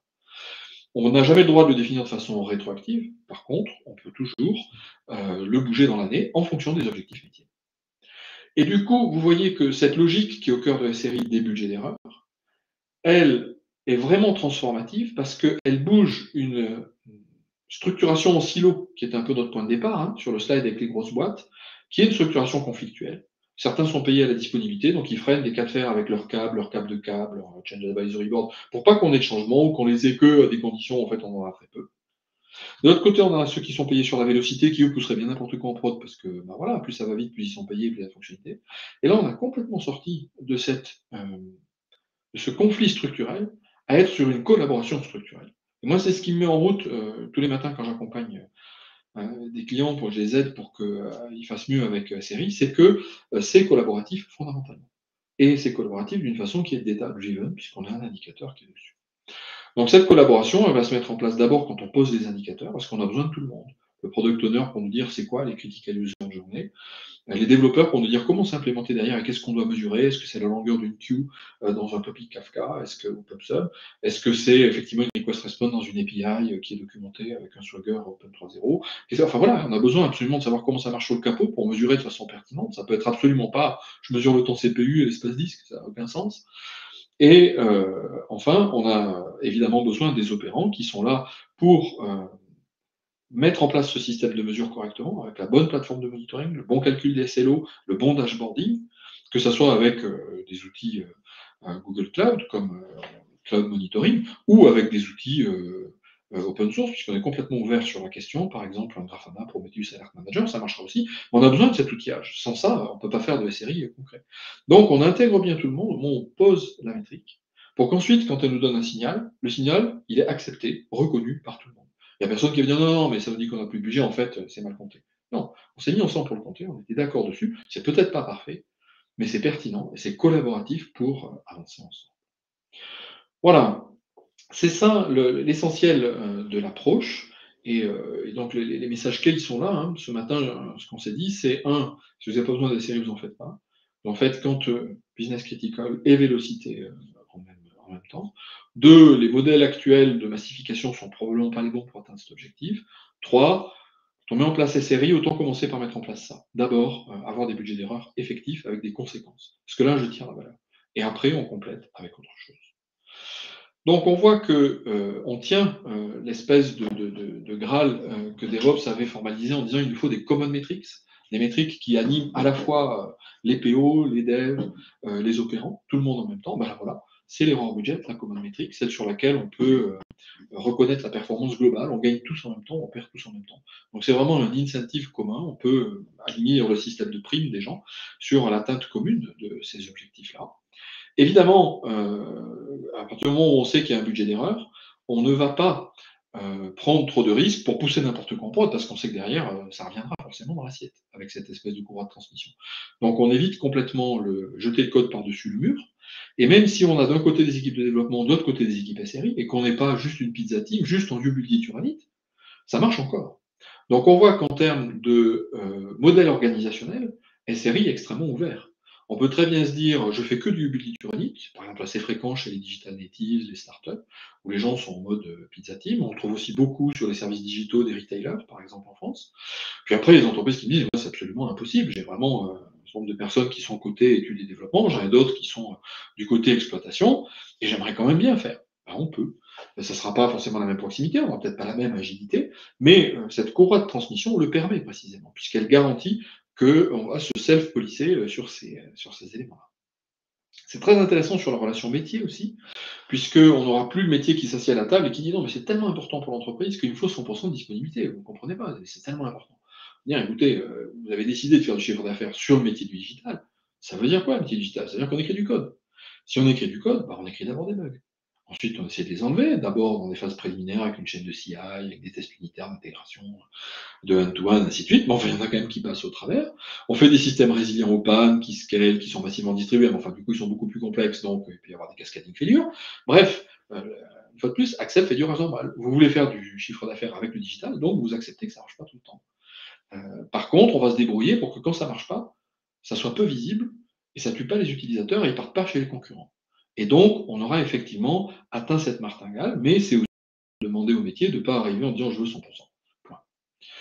Voilà. Et puis derrière, évidemment, d'un point de vue, oui, il y a une population dont on a trop parlé, c'est toute la stack de management, quelle que soit d'ailleurs sa branche, hein, que ce soit du côté des développeurs jusqu'au directeur des études, que ce soit du côté des opérations jusqu'au directeur des opérations, ou que ce soit côté métier, le directeur du digital, enfin ainsi de suite. À un moment, ils en ont marre que ça soit la bataille entre les équipes et qu'on revient en disant mais s'il faut pousser la release, mais non, il ne faut pas, ainsi de suite. On se dit bah, on a trouvé le moyen de se mettre tous d'accord, de s'animer tous. Tout l'argent qu'on dépensait à se manger le nez, on va maintenant le passer à s'occuper des clients. Et puis, on ne va pas faire d'escalade managériale pour ça. Voilà. Il reste toujours la silver bullet qu'on peut utiliser de temps en temps, qui est un peu, ok, c'est la balle en argent sur ma carchottière, je m'en sers qu'une fois de temps en temps, parce que j'en ai pas beaucoup des comme ça. Mais précisément, on va limiter la fatigue décisionnelle du CTO ou du CIO, du directeur informatique, parce qu'on n'a pas besoin de remonter à lui, voire du patron de l'entreprise, lorsque les services digitaux sont très importants. Voilà. Ben Traynor, donc, est la personne qui a inventé ça chez nous, qui d'ailleurs est toujours là et qui s'occupe de SRI et d'un peu plus vaste aujourd'hui, et notamment actuellement, il applique tout ça à faire en sorte que Google soit capable d'être une plateforme qui tienne la charge de l'IA générative. Donc pareil, les mêmes principes sur des challenges nouveaux. Qu'est-ce que j'ai pas évoqué ce matin? J'ai pas évoqué les SLA. Alors, volontairement, j'ai jamais prononcé ce terme-là, parce que c'est quoi un SLA? Bah, ça a l'air d'être un peu pareil par rapport à ce qu'on avait dit, notre SLI, la mesure, notre SLO, notre objectif. Finalement, c'est aussi un type d'objectif. Oui, mais ça rajoute quelque chose de plus par rapport à l'objectif. Ça dit que quand on n'atteint pas l'objectif, la conséquence, ça va pas être de réorganiser le backlog des devs pour être capable d'être toujours le plus véloce possible sans toutefois sacrifier la fiabilité. qui est notre objectif en tant que SRI. L'objectif du SLA, ça consiste à dire la conséquence, c'est qu'on va payer des pénalités. Le A, le agreement, c'est un agrément financier. Et donc, si on regarde tous les SLA, quels qu'ils soient, les nôtres, ceux de nos concurrents, ceux de n'importe quelle entreprise qui fait de l'outtasking pour vous, et ainsi de suite, le SLA, ça consiste à dire, bah, si ça performe en dessous de tel niveau, alors je te rends ma marge. Je ne te rends pas non plus tout le chiffre d'affaires, parce qu'il ne faudrait pas couler l'entreprise, il ne faut pas que le remède soit pire que le mal, mais en quelque part, je gagne plus d'argent. Donc, si je veux continuer à être profitable, bah, il faut effectivement que je ne casse pas le SLA. Donc nous, on n'est pas du tout dans cette approche, puisqu'on voit que l'objectif est différent. L'objectif du SLA, finalement, si je fais le système des 5 pourquoi, que je me dis, OK, c'est une pénalité financière. Et pourquoi j'ai une pénalité financière? Eh ben, parce que j'ai signé un contrat. Et que l'acheteur n'aurait pas signé le contrat s'il n'y avait pas le SLA. Et donc, le vendeur n'aurait pas fait l'effort d'aller le vendre s'il ne pouvait pas vendre des services qui offrent un niveau de service garanti financièrement. Et le marketing, pareil. Et puis évidemment, les services juridiques qui auront dit oui, mais enfin, quand même pas trop, parce qu'il ne faudrait pas que la pénalité fasse que la pérennité de l'entreprise soit mise en cause, et ainsi de suite, ainsi de suite. Donc on voit que tant qu'on a discuté SRI, on a vraiment travaillé sur la transfo digitale avec des product owners, des software engineers et leurs tech leads, et des ingénieurs SRI DevOps exploitants. On n'a jamais parlé des acheteurs, des vendeurs et du département légal. Parce qu'effectivement, on n'en a pas besoin pour faire des services performants qui génèrent du trafic qui augmente, qui sont tout le temps innovants et qui restent stables en même temps. Donc on le laissera volontairement de côté. Et surtout quand on fait de l'outtasking, le défaut majeur des SLA, c'est aussi que c'est une logique de parapluie. L'outasker dit, mais moi, voilà, je fais juste ce qui est nécessaire. On me dit un changement, c'est 11 jours pour le traiter. Un changement urgent, c'est 3 jours. Pourquoi je le traiterai en 10 minutes quand je peux? Pas de raison. Donc cette logique de parapluie, elle est contraire, effectivement, au succès et au fait qu'on travaille tous ensemble dans la communauté pour avancer. Et donc volontairement, on va se tenir à l'écart des SLA. Bon, s'il faut les calculer, parce qu'on a même outil de monitoring, on ne le fait pas. Mais en général, on n'en veut pas.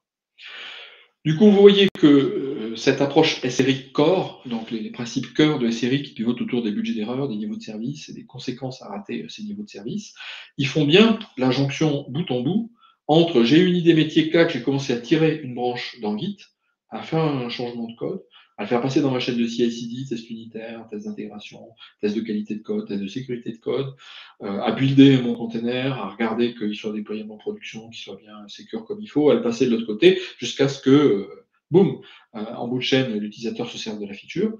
Ben, grâce à cette mesure, à cette mise en place de la mécanique, j'atteins ce que j'avais pas avec juste les corpus séparés précédemment.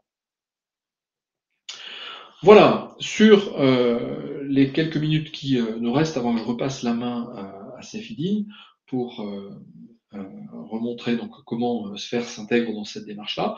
Je voudrais juste compléter avec quelques idées, mais pas beaucoup, parce qu'effectivement, SRI ne se résume pas à ce que j'ai dit ce matin. Ce que j'ai dit est le plus important, donc j'ai mis au cœur là, de ma Marguerite. C'est ce qu'on appelle SRI Core, effectivement. Donc les Critical User Journey, une espèce d'entonnoir, les mesures, les objectifs et les budgets d'erreur avec leurs conséquences. À côté de ça, qu'est-ce qu'on fait d'autre autour des séries comme practice, comme autre élément? La première chose qu'on va faire autour de la Marguerite, c'est gérer des risques. On va se dire, tiens, au lieu d'avoir un programme de risque classique, on va faire des risques en nombre de mauvaises minutes par an. Donc là, vous voyez par exemple que je me suis par exemple donné un objectif de 99,9, ça veut dire 525 mauvaises minutes par an. Quels sont mes risques? J'en ai un certain nombre ici, bah, ça ne tient pas dans 99,9. Par contre, ça tient bien en 99,50. Donc au moment de placer les objectifs, cet exercice de risque va venir nous confirmer si ce qu'on voit dans le monitoring au quotidien, ou plutôt au mensuel, on va dire, est quelque chose qu'on tiendrait bien sur une perspective de temps long, avec des risques du style j'ai perdu un data center, quelqu'un a supprimé la base de données, qui ne sont pas des choses qui arrivent tous les mois, mais qui arrivent quand même. Et quand ça arrive, ça produit quoi? Donc ça, c'est le premier intérêt. On va dire contre-checker les niveaux de service pour être sûr qu'on s'est placé au bon niveau et pas juste au niveau qu'on sait faire à la petite semaine, mais sur le temps long. Et puis surtout, pour trouver les plus gros, puisque comme on les quantifie, ils sont là, et mettre des plans d'action sur les plus gros.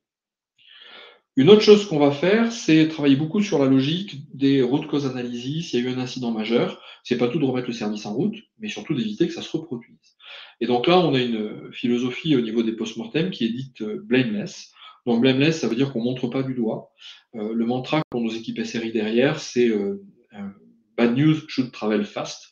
Donc on veut que le messager des mauvaises nouvelles soit le plus rapide possible et surtout assassiné parce qu'il apporte une mauvaise nouvelle, comme on le voit par exemple actuellement avec le réchauffement climatique, ou dès qu'il y a un météorologue qui dit, bah voilà, moi j'ai trouvé que ça ou ça, il y a toujours des gens pour venir lui pourrir la vie sur Internet, ce qui est quand même un comble, quoi. Comme sur les temps d'Antiquité, là, puis qu'on assassine le messager de la mauvaise nouvelle. En fait, c'est le contraire. Ce qu'il faut, c'est surtout pas montrer du doigt et se dire, ah oui, qu'est-ce que j'en fais de ça pour récupérer la situation avant qu'il soit trop tard, pour limiter le blastratus. Donc on a tout un ensemble de pratiques sur les blameless post-mortem. La réponse à la situation d'urgence est aussi un sujet complémentaire. On structure nos équipes avec 3 têtes.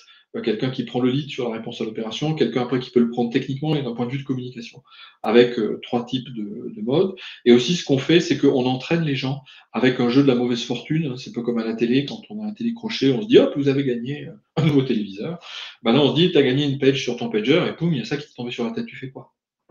Donc, ça permet de mieux intégrer les nouveaux arrivants, que tout de suite ils aillent sur les bons rapports de monitoring, qui passent les bonnes requêtes dans le système de logging pour trouver pourquoi, qu'est-ce qui se passe, et que, bah, comme un pompier qui intervient sur un incendie ou qui intervient sur quelqu'un qui est coincé dans une falaise, bah, c'est pas les mêmes gestes, c'est pas la même façon d'opérer, et on se creuse pas la tête où on le fait, parce qu'on est sous la pression du stress de la situation en cause, et donc il faut pas qu'on réfléchisse de trop, il faut qu'on applique ce qui est pertinent à faire. Donc, vaut mieux réfléchir avant avec le Wheel of Misfortune et traiter ensuite. Voilà, évidemment, on a un pan aussi entier sur la réduction des opérations laborieuses dont on a parlé au début. Et enfin, un autre sur celui où on vient apporter l'expertise des opérations en phase de conception. Donc, l'acronyme, c'est la phrase qui est en bas, ça veut dire non abstract. C'est pas au tableau blanc d'architecte que ça se passe. C'est quand c'est dans les opérations et qu'il faut que ça scale et que ça tienne le trafic et que ça tienne la charge et que ça pivote d'un data center sur l'autre et tout. Donc, c'est du non abstract. Et pour des systèmes qui représentent une part de chiffre d'affaires importante aujourd'hui, qui sont importants pour l'entreprise. Large system design, pas juste un petit truc dont personne ne s'occupe. Et donc là, on a toute cette approche qui permet d'infuser les bonnes practices d'opération pour que l'architecture qui soit conçue et la façon dont le design qui soit fait soit le bon, pour qu'on ne découvre pas au moment où le projet est fini qu'en fait on va le jeter parce que ça ne tient pas en opération. Voilà. Et le dernier point, c'est celui du sponsorship. S'il n'y a pas de sponsorship efficace, bah, il n'y a pas d'approche SRI valide en entreprise, parce que les gens sont d'accord sur le terrain, et puis au moment où on veut appliquer les principes, il y a un top manager qui arrive et qui dit mais moi c'est pas grave, la release vous me la poussez quand même. Donc il faut effectivement qu'on ait un bon modèle de se dire comment on a un directeur ou un vice-président qui endorse la méthode SRI et est notre gardien du temple, pour que quand ça tangue un peu, on ne soit pas juste sur le terrain à se dire c'est comme ça qu'il faut qu'on fasse, on en a la conviction. Voilà, l'alignement avec DevOps, j'en ai beaucoup parlé. Je vais juste conclure, avant de repasser la main à Céphidine, sur l'approche que la plupart des clients sur lesquels on a pu travailler ensemble ont prise. La première, c'est de se dire, je m'assure de trouver la bonne application candidate, parce que forcément, j'essaie de faire du SRI quand j'en ai pas besoin. Voilà, donc plutôt des applications métiers, plutôt des applications liées au digital, sans trop de succès. Ensuite, je fais cette logique de critical user journey. Quels sont mes utilisateurs? Quels sont leurs objectifs dans la vie? Quelles sont les étapes qu'ils accomplissent pour aboutir à ces objectifs-là? Et là, je mappe sur des pipes de données, des API et des choses que je vais donc mesurer avec des service level indicators, challenger avec des objectifs SLO, m'animer sur les budgets d'erreur et avoir formalisé les conséquences. Voilà. Une fois qu'on a fait ce chemin-là, on est sûr d'avoir livré de la valeur, d'avoir fait une vraie transformation et d'être en bonne shape, en bonne forme, on va dire, pour gagner la compétition digitale. Voilà pour ma part ce matin. Alors, Céphidine, du coup, je veux bien te passer le relais.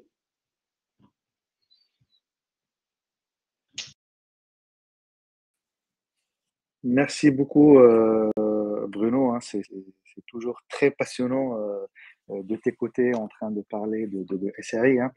Pour l'histoire, en tout cas, on s'est rencontrés la première fois il y a quelques années maintenant pour un projet client où on l'avait mené entre Google et Sphere. Et c'est clair que ton apport sur les pratiques SRE et sur la fiabilité et la robustesse des systèmes, c'est toujours très, très, très intéressant. Alors, pour ma part, bah, clairement, je vais pas rajouter beaucoup de choses par rapport à ce qu'a dit, Bruno, mais l'idée, c'est un peu de mettre un peu en musique, toute la partie SRI par rapport à la pratique. Donc, je vais partager mon écran. Donc, l'idée, c'est de faire aussi un peu des retours d'expérience un peu pratiques et du monde réel. Donc, si on parle de SRI par rapport à tout ce qu'a présenté Bruno, moi, il y a un certain nombre de points que je voulais évoquer avec vous. C'est un peu des réflexions, mais aussi des takeaways que vous pouvez en tout cas partir avec. La première chose, et c'est quelque chose, je pense que Bruno est assez vigilant là-dessus, c'est qu'il ne faut pas faire du SRI pour faire du SRI. Et je pense que cet adage, c'est vraiment valable pour pas mal de pratiques qu'on voit au niveau de l'informatique. Bah, on ne va pas faire du FinOps pour faire du FinOps, on ne va pas faire du DevOps pour faire du DevOps, ainsi de suite. Donc, il faut vraiment qu'il y ait les conditions nécessaires, qu'il y ait réellement le besoin pour adopter ce genre de pratique. Et clairement, pour la partie SRI, il y a deux conditions très importantes. Bah, la première, c'est qu'il faut qu'il y ait une très forte vélocité, clairement au niveau de l'équipe, d'un point de vue livraison. C'est-à-dire qu'on a beaucoup de fonctionnalités qui sont demandées par le métier, qui sont réalisées de façon régulière et assez fréquente. Donc voilà, donc, en tout cas, le système subit des changements fréquents, ou en tout cas la nécessité de le fiabiliser. Et la deuxième chose, c'est que les applications doivent être critiques. C'est-à-dire que les applications qui sont très critiques pour le métier, clairement, où en fait, on ne va pas accepter qu'il y ait du downtime ou qu'il y ait de la perturbation de trafic parce qu'il y aura en fait un impact, notamment par rapport au business. Et surtout, en fait, il y a un peu la réputation de la société et son image envers ses clients et sur le marché qui peut être terminée. Donc voilà, donc ça, c'est un peu les deux conditions un peu les plus importantes, en tout cas, pour adopter les pratiques SRI. Alors, pour les adopter, d'autres points aussi que je voulais partager avec vous, c'est de façon pratique, c'est qu'aujourd'hui, pour faire de l'observabilité, vous avez compris, en fait, on a besoin de mesures. On a besoin de faire de l'observabilité. Et si vous regardez, en fait, la pyramide SRI, hein, donc ça, je l'ai repris du site officiel de Google, c'est que la base de la pyramide, c'est le monitoring. Et puis, je vais plus loin, parce que dans la partie monitoring, il y a aussi la partie logging, ainsi de suite. Donc, c'est vraiment toute la partie observabilité puisque clairement, on a besoin d'avoir des métriques, on a besoin d'avoir des signaux, d'avoir des mesures pour pouvoir réagir en conséquence. Donc, si on n'a pas une stratégie d'observabilité qui soit efficace et qui soit adaptée par rapport à nos besoins, bah, clairement, il y a pas mal de signaux qui vont passer à la trappe et on ne pourra pas, en tout cas, réagir au moment voulu et assurer la continuité du service de nos applications. Et donc là, nous clairement, chez Sphere, c'est quelque chose qu'on essaie, en tout cas, de présenter et de faire adopter par rapport à nos clients, notamment quand on fait des landing zones, quand on pose les fondations de Google Cloud. Bah, on va se poser ces questions-là, dans la slide précédente, par rapport à nos clients, par rapport aux applications qui sont amenées à être hébergées dans ces infrastructures. Et si on sent que, bon, clairement, on va faire de l'observabilité, mais si on sent qu'il y a des applications qui sont critiques et où on a de la haute vélocité, bah, à ce moment-là, on va aussi commencer à introduire tout ce qui est pratique SRE et adapter notre façon d'observabilité justement pour rendre les pratiques SRE plus facile et plus gérable. Donc ça, c'est la partie observabilité. Le deuxième point qui est très important pour nous aussi, c'est la partie automatisation. Bruno en a parlé longuement, hein, sur tout ce qui est éviter le travail répétitif, éviter le travail qui soit compliqué et difficile. Et donc l'idée, c'est de favoriser l'automatisation, clairement, au maximum quand on va créer nos infrastructures et builder nos applications et les réaliser. Alors notamment, nous avec nos clients, c'est quelque chose qui est clairement évident. Tous nos consultants sont des builders, sont des gens qui vont construire des infras, qui vont les mécaniser, qui vont les coder. On n'est pas là clairement pour faire du clic sur la console ou sur l'interface, ce qui permet d'avoir des infrastructures qui soient répétables, qui soient auditables, documentées, historisé, on sait qui a fait quoi à quel moment. Donc voilà, ça rajoute beaucoup de fiabilité, de sérénité quant à ces infrastructures. Et donc, quand on parle de l'automatisation, alors souvent, il y a deux parties. Donc, la première partie, c'est tout ce qui est infra as code, que vous voyez en fait à gauche de l'image. C'est vraiment, on va coder notre infrastructure. Bah, l'outil, je pense, le plus populaire, c'est Terraform, mais ça peut être du Pulumi, ça peut être voilà, d'autres. Donc, il y a pas mal d'outils sur le marché, mais l'outil qui s'est imposé, clairement, c'est Terraform, je pense, en tant que standard. Et donc, l'idée, c'est vraiment de coder, d'avoir du code pour décrire l'infra, pour décrire nos bases de données, nos clusters Kubernetes, nos machines virtuelles, ainsi de suite. Donc, ça, c'est quelque chose qui est très important. Et nous, on va pareil, on le met, là, tous nos projets sont des projets automatisés. Et par contre, on a vu aussi, ça, c'est assez marrant, parce qu'il y a certaines entreprises, en fait, qui sont peut-être pour des raisons de temps, de coût, qui sont parties plutôt sur du provisioning qui est fait à travers la console de façon manuelle, qui, qui ont atteint en quelque sorte les limites de ces méthodes-là au bout d'un certain temps et qui reviennent vers nous pour dire voilà, bon, je pense qu'on a atteint un peu les limites du système, on a besoin d'automatiser ça pour assurer de la scalabilité, pour assurer de la flexibilité et surtout l'évolutivité de nos infrastructures parce qu'on se trouve à un moment donné bloqué par les choix techniques qu'on aurait pu faire. La deuxième partie qui est très importante dans l'automatisation, c'est la partie CI/CD, Continuous Integration, Continuous Delivery ou Deployment, ça dépend des écoles, mais voilà, c'est toutes les chaînes d'automatisation pour la construction de l'infra, le build et la livraison des softwares. Donc tout cela permet clairement d'aider donc en tout cas à adopter et à opérer de façon fiable tous les jours. Autre point, bon, j'ai fait quelques recherches avant le webinar et c'est aussi un sujet qui nous a été demandé aussi par un certain nombre de clients, c'est qu'aujourd'hui, comment je peux emmener la partie SRI, les pratiques SRI au niveau supérieur. Quand je dis niveau supérieur, c'est pas des étages, hein, mais en tout cas, c'est un autre niveau, plutôt un autre niveau. Et comment je peux introduire tout ce qui est AI, et on voit très bien avec tout ce qui se passe autour de l'IA générative maintenant depuis des mois, comment je peux introduire ces technologies, donc, notamment dans la pratique Ops, pour aider donc la partie SRI. Et donc là, clairement, vous avez un certain nombre de points hein, que vous allez voir, en tout cas un certain nombre d'avantages avec la partie AIOps. C'est d'abord peut-être avoir un peu de l'analyse prédictive. Donc, vous savez très bien, l'IA va utiliser des algorithmes de machine learning pour analyser les données, des quantités massives de données et qui permet de prévoir un certain nombre d'incidents potentiels. Donc là, on est plutôt sur de la proactivité, ce qui permet d'éviter les temps d'arrêt. Et ça, c'est quelque chose qui est aussi utilisé notamment dans tout ce qui est industrie pour, par exemple, avoir de la maintenance prédictive, pour détecter notamment s'il y a des pièces qui vont être amenées à tomber en panne ou qui commencent à se détériorer. Et à ce moment-là, ben, on va déclencher une alerte qui permettra de les réparer en prévision. Ça peut aider en tout ce qui est, en tout cas, en fait, rendre l'automatisation plus intelligente aussi. C'est-à-dire qu'un certain nombre de tâches routiniques, on va dire, telles que l'analyse des logs, l'allocation des ressources, la planification, le capacity planning, ça peut être aussi dans la réponse automatisée aux incidents. Donc, on peut automatiquement, suivant un certain nombre de critères, détecter la criticité, le niveau de criticité de l'incident et donc répondre en fonction.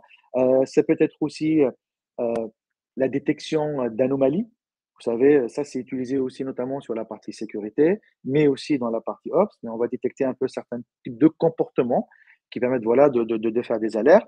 Et tout ça peut être aussi agrémenté par tout ce qui est ce qu'on appelle donc l'amélioration continue. On ne va pas attendre que le système va tomber en panne, on ne va pas attendre qu'il y ait des problèmes, mais tout ce qui est AI va vous sortir des recommandations, des suggestions d'amélioration de votre posture, justement pour anticiper les choses. Donc, c'est assez passionnant.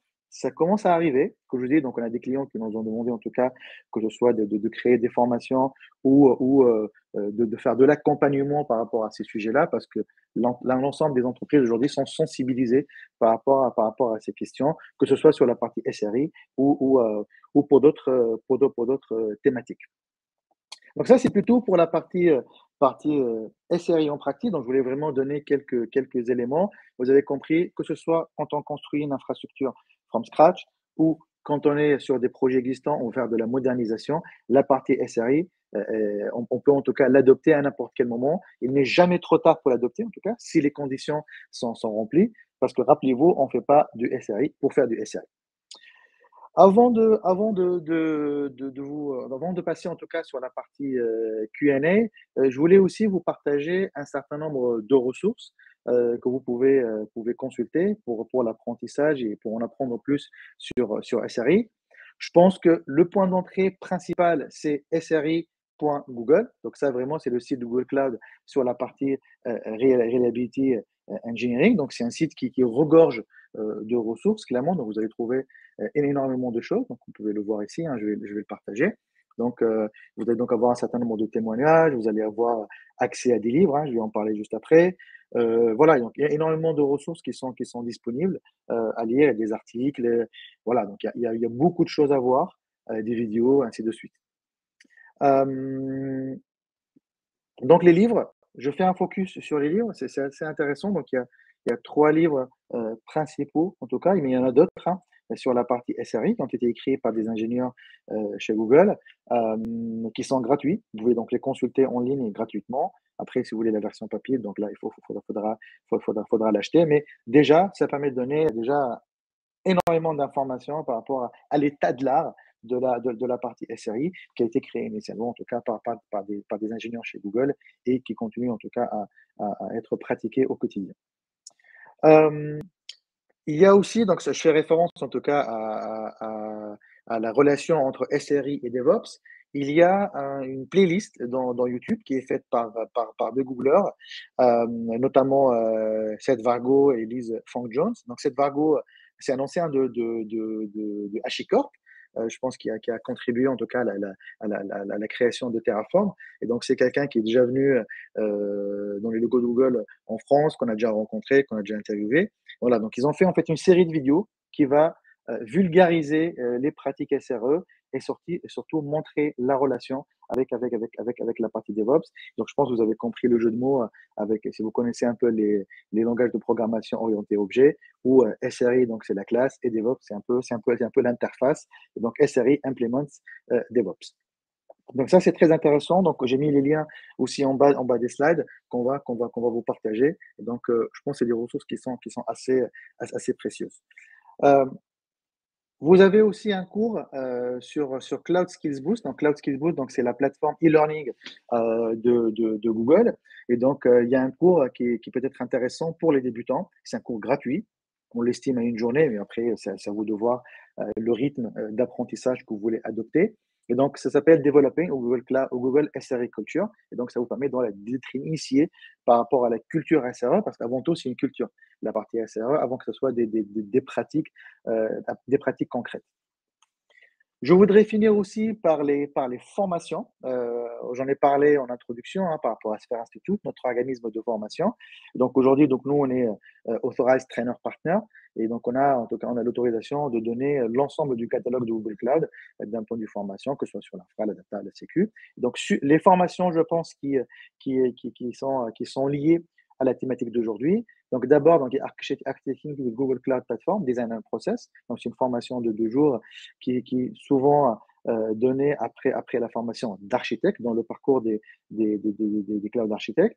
Et vous avez donc la nouvelle formation qui est plus récente, qui s'appelle Logging, Monitoring et Observability dans Google Cloud. Alors, elle vient de passer à 2 jours, très récemment. Donc, pour l'instant, le site n'est pas encore mis à jour, mais c'est pas 3 jours, c'est 2 jours. Ça a été condensé pour que ça tienne sur 2 jours. Et donc là, c'est vraiment une formation spécialisée sur la partie observability dans Google Cloud et qui permet voilà, d'approfondir les connaissances, notamment sur tout ce qui est SLI, SLO, SLA et ainsi de suite. Et tout ça peut être couronné par une certification. Aujourd'hui, la certification Cloud DevOps Engineer, donc c'est une certification de niveau professionnel qui est assez intéressante à passer et qui aborde tous les sujets liés au DevOps et surtout à la SRI. Et donc, voilà, donc, ces formations-là peuvent être de bons points d'entrée, de bonnes ressources pour préparer ces certifications. Chez Sphere, on a énormément de certifiés sur la partie DevOps, hein, comme je disais en préambule, et surtout des gens qui sont capables de vous accompagner au quotidien pour la réalisation de vos projets et pour l'adoption des pratiques DevOps et SRI. Voilà, je pense que j'ai fait le tour sur ce que je voulais dire à la fin. Donc, on va essayer peut-être de prendre quelques questions, si vous en avez. Donc, on va essayer de les voir. Ce sera avec un grand plaisir d'y répondre avec Bruno.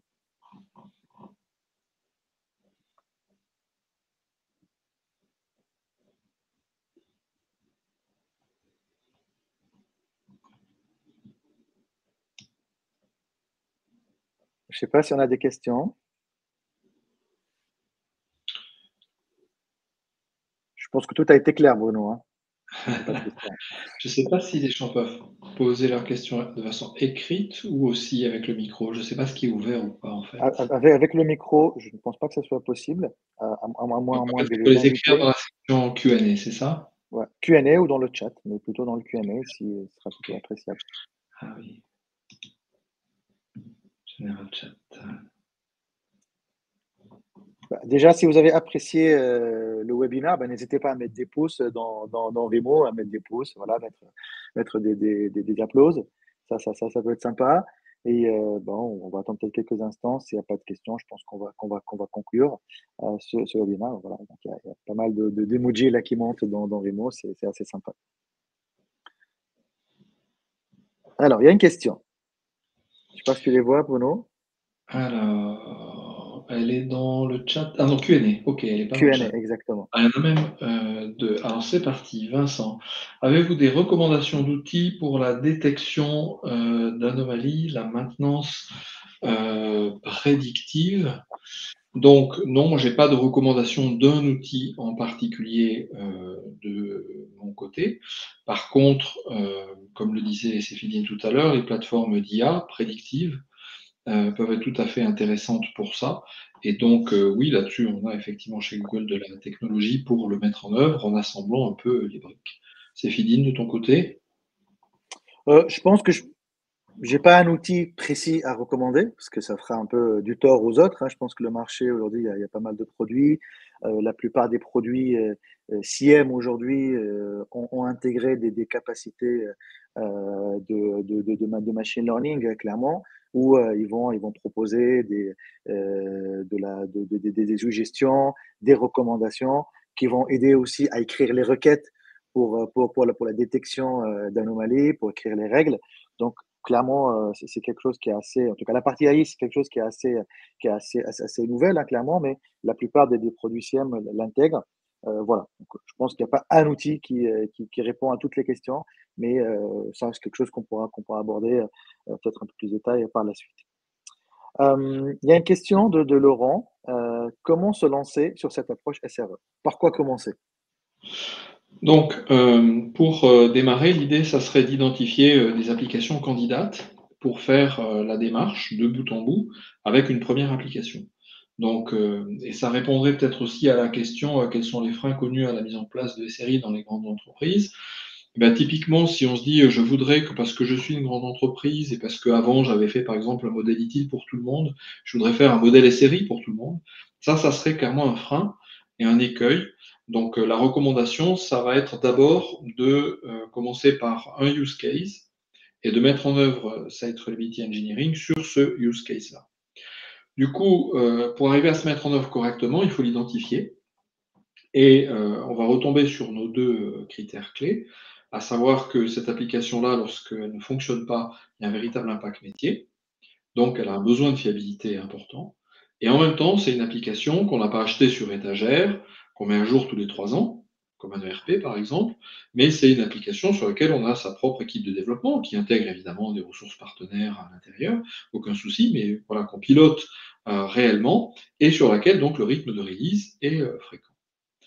Une fois qu'on tient donc une, deux ou trois équipes candidates, l'étape d'après va consister effectivement à se former sur l'approche SRI pour que les gens ne tombent pas du ciel. Donc on a souvent un temps de training où on reprend des idées qui ont été données ce matin, mais on prend en général 8 fois 2 heures pour bien avancer sur l'approche. Une fois que tout le monde a bien maîtrisé ces ensembles de concepts SRI, c'est comment le faire, c'est entraîné, à mis en œuvre, on se focalise sur l'application qui a été sélectionnée. Et donc, on va faire un service discovery. Donc, on va se dire, finalement, cette appli-là, quelle est sa mission? Quels sont les critical user journey? Les découvrir ensemble. Et puis aussi regarder comment elle est faite. Donc, quelle est la façon dont est géré le code d'infrastructure, le code métier, dans différents seul repo Git, avec quelle stratégie. Comment la chaîne de CI s'organise, quel est son temps d'exécution, quelle est la façon dont elle build l'application, qu'on comprenne bien les temps et les aboutissants. Comment est-ce qu'on déploie, comment est-ce qu'on automatise le déploiement. Et on va faire comme ça un 360 degrés de cette approche-là. Une fois qu'on a fini ces deux premiers temps, donc le temps de formation et le temps de découverte de l'application qui aura été sélectionnée, on va mettre en œuvre. Et donc là, on va implémenter, et ça fait écho au message de Cefidine sur la qualité du monitoring. On va se dire, OK, maintenant que je sais que cette tâche-là, à l'intérieur de cette Critical User Journey, c'est telle API, comment je peux attraper l'API? Donc, est-ce que c'est avec de l'APM? Est-ce que c'est avec du log-based monitoring? Est-ce que c'est avec du reuser monitoring? Est-ce que c'est avec des props synthétiques? Quelle est la méthode qui est bien adaptée et qui fait que la question du à partir d'où je mesure est toujours très très importante. Une fois qu'on tient les mesures, on va mettre en place des objectifs, des SLO, avec différentes approches. Soit une approche de ce qui est faisable. Quand je prends un mois où tout a bien fonctionné, comment ça a fonctionné. Après, je prends peut-être une approche plus marché, que font mes compétiteurs, que fait le marché, est-ce que je ne pourrais pas me mettre à ce niveau-là, ainsi de suite. Voilà. Et enfin, on va formaliser les conséquences à ne pas tenir à ces éléments-là. Et donc là, il nous faut du sponsorship pour se dire, on est bien d'accord que ça va venir impacter le backlog des développeurs, que ça va venir impacter les gates de déploiement en production. Et donc, on formalise bien tous ces éléments-là pour avoir un résultat efficace. Voilà. Le démarrage pour se lancer sur cette approche, pour moi, ça serait ça. D'arriver à se fixer cet objectif, de ne pas faire du SRI culture, mais faire du SRI pratico-pratique en fonctionnant de la sorte. Du Je veux coup, est-ce juste que ouais, question de rajouter, 20. je vais rajouter quelques éléments là par rapport à la partie frein. Comme ça, en fait, on complète les deux questions. Euh, je pense que le plus gros frein, clairement, et c'est tout comme changement hein, en entreprise, adopter les pratiques SRI, c'est un changement qui est assez important. Ça apporte de la friction. Donc, pour moi, parmi les plus gros freins, c'est le côté humain, clairement. Et donc, comment faire adopter, comment acculturer les gens, comment réussir à les embarquer dans cette aventure. Je pense pas c'est la responsabilité d'une personne, même si on aura des dirigeants qui auront un rôle spécifique au niveau de l'organisation. Mais moi, je compare souvent à la partie FinOps. Tout le monde doit être sensibilisé, tout le monde doit être acculturé et responsabilisé par rapport à cette partie SRI pour que le système fonctionne de façon fluide et qu'on n'ait pas de blocage. Parce que changer le quotidien des gens pour prendre en compte les différentes métriques, les différentes terminologies et pratiques et cérémonies qu'on pourrait avoir sur la partie SRI, ça pourrait prendre du temps. Et c'est pour ça quelque chose qu'il faut adopter de façon progressive. Hein. L'idée, c'est pas de faire un big bang au niveau de l'entreprise pour imposer cette partie SRI à tout le monde coûte que coûte, mais vraiment les faire adopter de façon progressive et embarquer les gens en leur vraiment montrant la valeur que ça pourrait leur apporter dans leur quotidien. C'est un peu un frein vraiment majeur que je vois. Merci, Céphine. Je vois qu'on a une autre question sur est-ce que vous voyez des limites à l'utilisation de cette méthodologie par rapport à la taille des équipes? Est-ce qu'il n'existe pas des ratios par rapport à cet élément-là? Donc, Google a été une start-up, donc avec une petite taille d'entreprise, puis est devenue une grande entreprise. Jusqu'à l'année dernière, on est monté jusqu'à 180 000 employés, même si ça a rebaissé un peu plus récemment. Donc, effectivement, la dimension globale de l'entreprise peut être un challenge. Ceci étant, ce qui est important pour que ça fonctionne bien, c'est d'essayer de viser le plus de collaboration possible. Et donc, effectivement, la collaboration fonctionne mieux lorsque les équipes sont d'une taille réduite, on va dire de 5 à 12 personnes, qui est un peu la taille optimale en termes de ratio. Donc après, toute la question va être de se dire comment je fais lorsque je suis quand même une entreprise de grande taille, que j'aimerais bien garder des équipes de taille optimale pour favoriser la collaboration qui soit 5 à 12 personnes, et pour organiser ça dans ensuite des ensembles et des surensembles qui aboutissent finalement après à faire une très grande entreprise. Donc par exemple chez Google, à la racine de Google, vous allez trouver des product areas, notamment celle du cloud, mais aussi par exemple celle du search, ou celle de Géo, dans laquelle vous avez Google Maps, ou celle de YouTube. Donc vous voyez, ça fait déjà une segmentation de grands pans en fonction de leur secteur d'activité qui peuvent être assez différents. Et puis derrière, vous allez retomber sur un certain nombre de redécompositions fonctionnelles par rapport à ceci ou cela. Et on suit souvent aussi l'architecture des produits, puisqu'on peut aboutir à tel jeu de microservices, et telle équipe de petite taille est en charge de tel jeu de fonctionnalité ou tel microservice, ou ainsi de suite. Après, il y a des services très importants comme Gmail où les équipes sont pas très grosses, vous voyez, par exemple, c'est pas non plus la taille du service qui détermine la taille de l'équipe, mais ce qu'il y a à faire dessus et chez les services aussi sur lesquels on investit. Donc ça sera l'idée effectivement d'avoir cette pyramide comme ça, de façon à garder des équipes très multicompétences et agiles à la base. Ensuite, la question qui est sous-jacente à celle que vous demandez là, c'est où est-ce qu'on va poser le run? C'est-à-dire, est-ce qu'on silote en mettant le run à part, dans une grosse armée, ou est-ce qu'on laisse le run à l'intérieur des équipes? Donc nous, on a un modèle complètement hybride chez Google là-dessus. Ce qu'on fait, c'est que le modèle de base, c'est You Build It, You Run It. Donc une fois qu'on a fait cette décomposition fonctionnelle dans toute cette pyramide que j'ai décrite avec des équipes de 5 à 12 personnes, effectivement, les gens qui codent sont aussi les gens qui opèrent. Alors, c'est beaucoup facilité, comme le disait Céphine, par la plateforme, parce que tout est containerisé, tout est bien monitoré, les chaînes de CI/CD sont opérationnelles, connues, donc c'est beaucoup plus facile pour un développeur de faire des opérations, puisque de toute façon, ces opérations sont extrêmement cadrées. Il est hors de question de rentrer dans un center, de câbler, de faire un plan d'adressage IP, enfin, ça n'a pas de sens. Tout ça est posé déjà, l'effet plateforme, landing zone, on va dire, est là, et au-delà de landing zone, pipe de release et de build. Donc, est-ce que c'est le seul modèle qu'on a? Non. Parce qu'on s'est rendu compte que, précisément, au bout d'un moment, le Ubuild It touchait à sa limite et que, il fallait avoir des cerveaux totalement dédiés aux équipes de run pour le faire. Et c'est pour ça qu'on a créé, à côté de ces product areas, une division SRI, qui est pilotée par Ben Traynor, que je vous ai présenté tout à l'heure. Et donc, ce sont les équipes côté produit, petites équipes comme ça agiles, qui sont regroupées au travers d'un département avec un directeur, qui viennent faire toc-toc à l'organisation SRI pour qu'on monte une équipe pour piloter ceci ou cela. Par exemple, je voudrais que les fonctionnalités critiques de Google Meet soient gérées par une équipe SRI Google Meet, ou celles de Google Maps soient gérées par une équipe SRI Google Maps. Et donc, on voit bien que c'est une logique de demande et pas une logique de l'exploit, c'est ton métier, ça tombe dans ton escarcelle et puis tu dois faire avec. Donc, ça permet de rester toujours dans une logique très dynamique de OK, jouons avec les règles SRI. Si on ne les prend pas, je peux toujours te rendre ton appli. Donc ça donne effectivement un terrain de jeu sur lequel on négocie pas. Le fait que les règles, c'est celle-là. Si on les joue plus, on arrête juste la partie. Voilà. Comme quand un arbitre dit, voilà, on ne peut pas toucher le ballon au football avec la main, bah, si vous l'avez fait, stop, on redémarre, on réinitialise. Quoi. Donc là, ça va nous donner cette garantie que, indépendamment du fait de la taille des équipes et du fait qu'on ait même pu siloter dans deux organisations, on garde un terrain de jeu extrêmement dynamique. Et évidemment, la courroie de transmission au quotidien, c'est celle que j'ai présentée aujourd'hui, la mesure des SLI et des SLO, qui fait que ça régule l'activité de celle-là. Donc, plutôt des équipes petites qu'on peut organiser en département, et de toute façon, une dynamique qui garantit toujours la fluidité avec la logique des erreurs budget. J'espère que ça répond à votre question sur les ratios. Et sinon, donc, c'est 5 à 12 chez nous. Qu'est-ce qu'on aurait raté d'autre au niveau des questions? Je pense qu'on a fait le tour C'est bon? des questions. Donc, ce que je te propose, c'est que on s'arrête là pour le webinaire.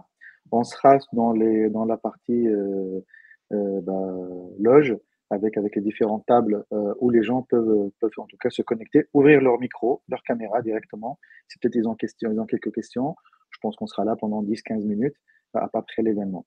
Donc, merci à tous. C'était vraiment génial, en tout cas, de pouvoir ce webinaire avec toi, Bruno, et de partager tous ces éléments aux participants. J'espère que ça a été intéressant pour vous. Et comme on dit en anglais, bah, stay tuned pour d'autres webinaires, d'autres événements, d'autres conférences qu'on pourra donner. Et comme elle a dit Léa dans le chat, moi, le replay sera disponible très prochainement. Sur ce, je souhaite une bonne journée et à bientôt. Merci beaucoup. Bonne journée.